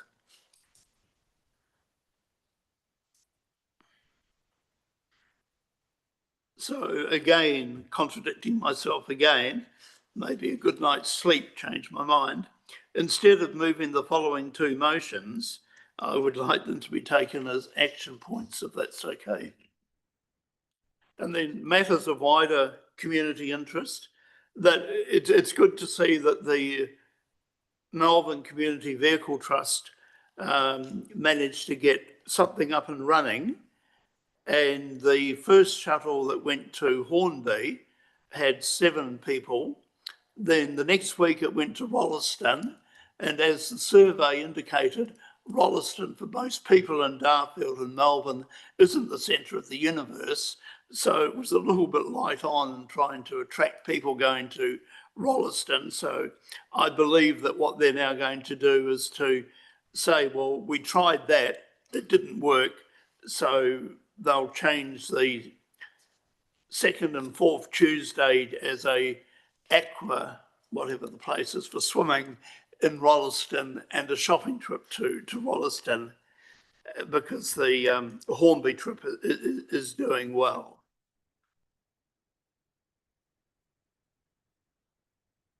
The matter with the Kirby Hall, I'm able to report, has been resolved, so that can come off, and thank you, Mr. Gibling, for the prompt responses. The other one is the reserves and service delivery strategy in the local reality, that I know there's been talk about what's going to happen. So maybe I could just, at this early stage, make that as a direction point to come back of, because it's not going to be resolved in my term on the community board. Then the quality of life survey, I'm not too sure, probably due to my confusion, but I believe it fits into my future town somewhere. But again, one of the issues is that these surveys are done, and then because I'm not very social media technologically literate, I seem to miss all the follow-up information about the wealth of information they've provided and how council are going to use that wealth of information to benefit the people of Malvern. And then you can all breathe a sigh of relief. That's my report. Thank you. Thank you. Any questions, Kelvin? Yeah, I've got a question and a quick comment. Rate rises. The last 10 years of rate rises for everybody in Selwyn are actually live on the web right now. Because I've checked my own. So you can do your own comparisons, you can do comparisons about others, but that's obviously an enormous amount of data.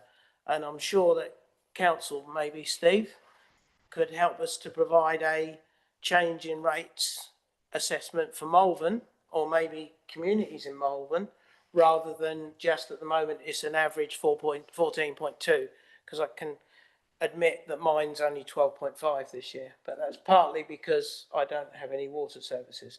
So I suggest, I don't know, but maybe that's part of it. So I'm feeling very fortunate, but I'm aware that there's a lot of other people throughout Selwyn, throughout Malvern, and throughout West Melton, which is my main area of concern, are having different rate rises. So it is very interesting to see how those distribute around. And I'm not sure, Steve, if council are able to press a button and give us loads of analytical data or not. So thank you.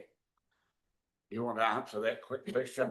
Yeah, we can press lots of buttons and produce lots of data. I think what I think we can take away from this is a request, and I'll run this past our finance team too, that either at the September meeting or in the briefing of the incoming community board, that we present a bit of a rates story for Malvern and how rates are calculated.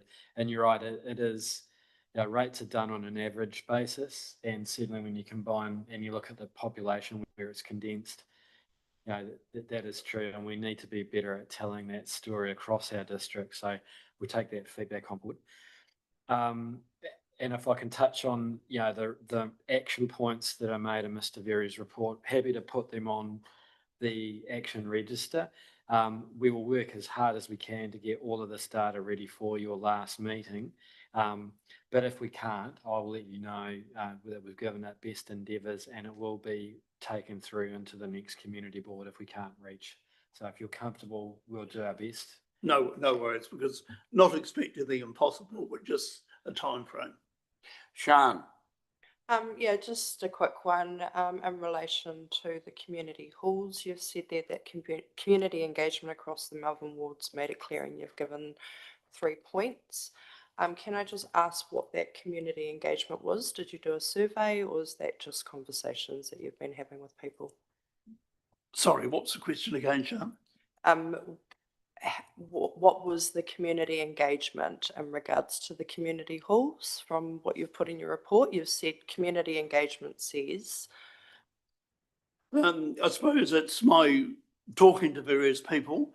No survey's been done, but I went to the Glenroy Residents Association's potluck dinner, and there were 75 people there, and I spoke to round about 35 of them. I regularly go to the Greendale residents associations and speak to people in Greendale, and that's basically what it is. I don't have any solid quantifiable data, but it's sort of qualitative. Oh, thank you. okay, Lydia, John, you just asked a question here. What is the current situation for ratepayers in Sheffield, Waddington and surrounding areas around the swimming pool rates? So Sheffield currently sits in the tier 2, which is $147 per year for the swimming pool. And so it is my understanding that the community is wishing to go to a tier 3, which is $52.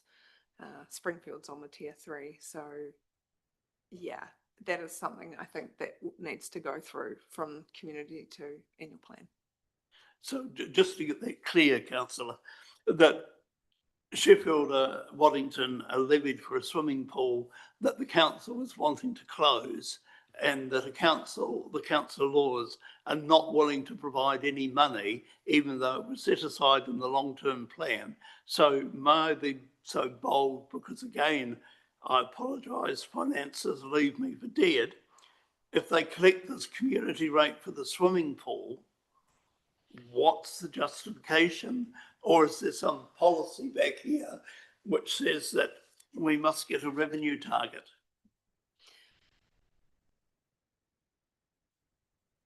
It is, Denise might want to touch on this, but it's my understanding it's not necessarily just for the Sheffield pool, it's the Darfield pool as well. So people are rated accordingly.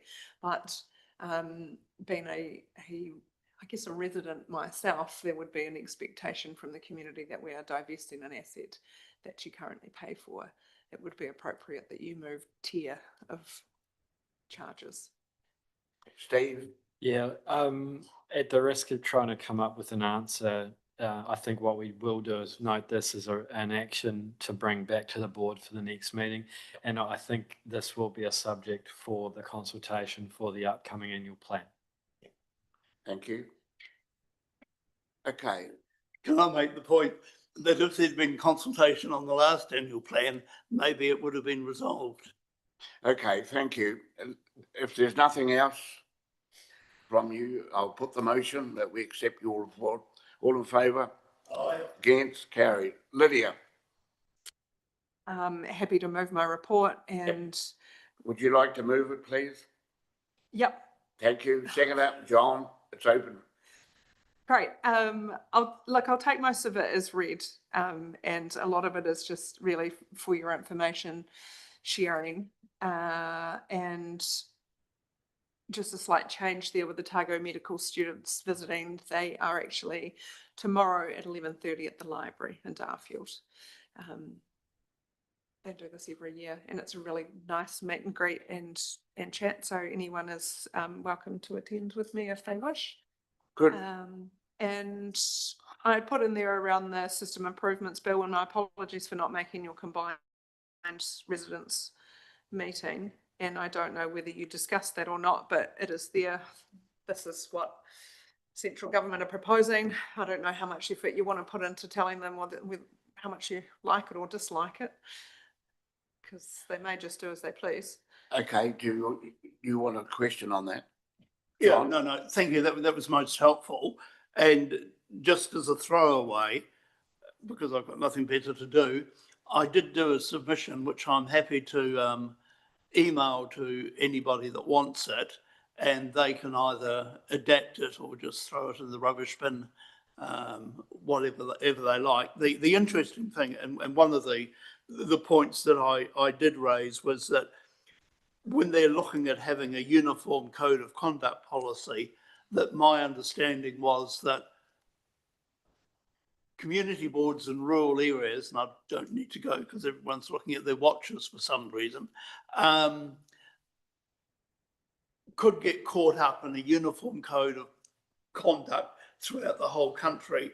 So I did in my personal submission say that it really needed to be customised, because I can see value in having uniformity, but local circumstances do need to be taken into account. Okay, Lydia, could I just ask the question of the Upper Selwyn huts? You said you may be able to supply a further verbal update, Yeah, so we had quite a lengthy day but I don't want you to sort of, last week, but I won't give you the whole bit of it. But look, there's lots of discussion around a 30-year term and rolling 10-year terms. A paper will be coming to council on the 17th of September, so staff are preparing that now. And yeah, we're given feedback on that and around potentially not looking at bonds. Or if we were, the dollar value of that would be set through the annual plan. And yeah, I think those are probably the most pertinent outcomes that you probably wanted to hear about. that's okay. Yeah. Steve, do you want to add something to that? No, I just think that certainly all range of options were canvassed. No decisions were made in the deliberations, and the decisions will come to the 17th of September final council meeting. And it just acknowledged the work of our team in pulling quite a significant piece of work together, and also the community for coming out and contributing to that. Thank you. Sian? Just quickly, so the council will vote on what will be happening going forward with the licensing for Upper Selwyn huts on the 17th. All right, thank you. Okay, if there's nothing further under Lily's report, I will now put the motion. All in favour, please say aye. Against, carried. That completes the agenda. The only thing I would say at this stage, we gave an apology for Phil for lateness. I would suggest that we make that an apology. Are you happy with that? Yep. Okay, so it will be recorded as such.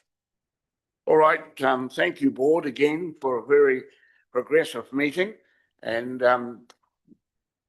thank you, Denise, plus council staff for coming. I really appreciate that.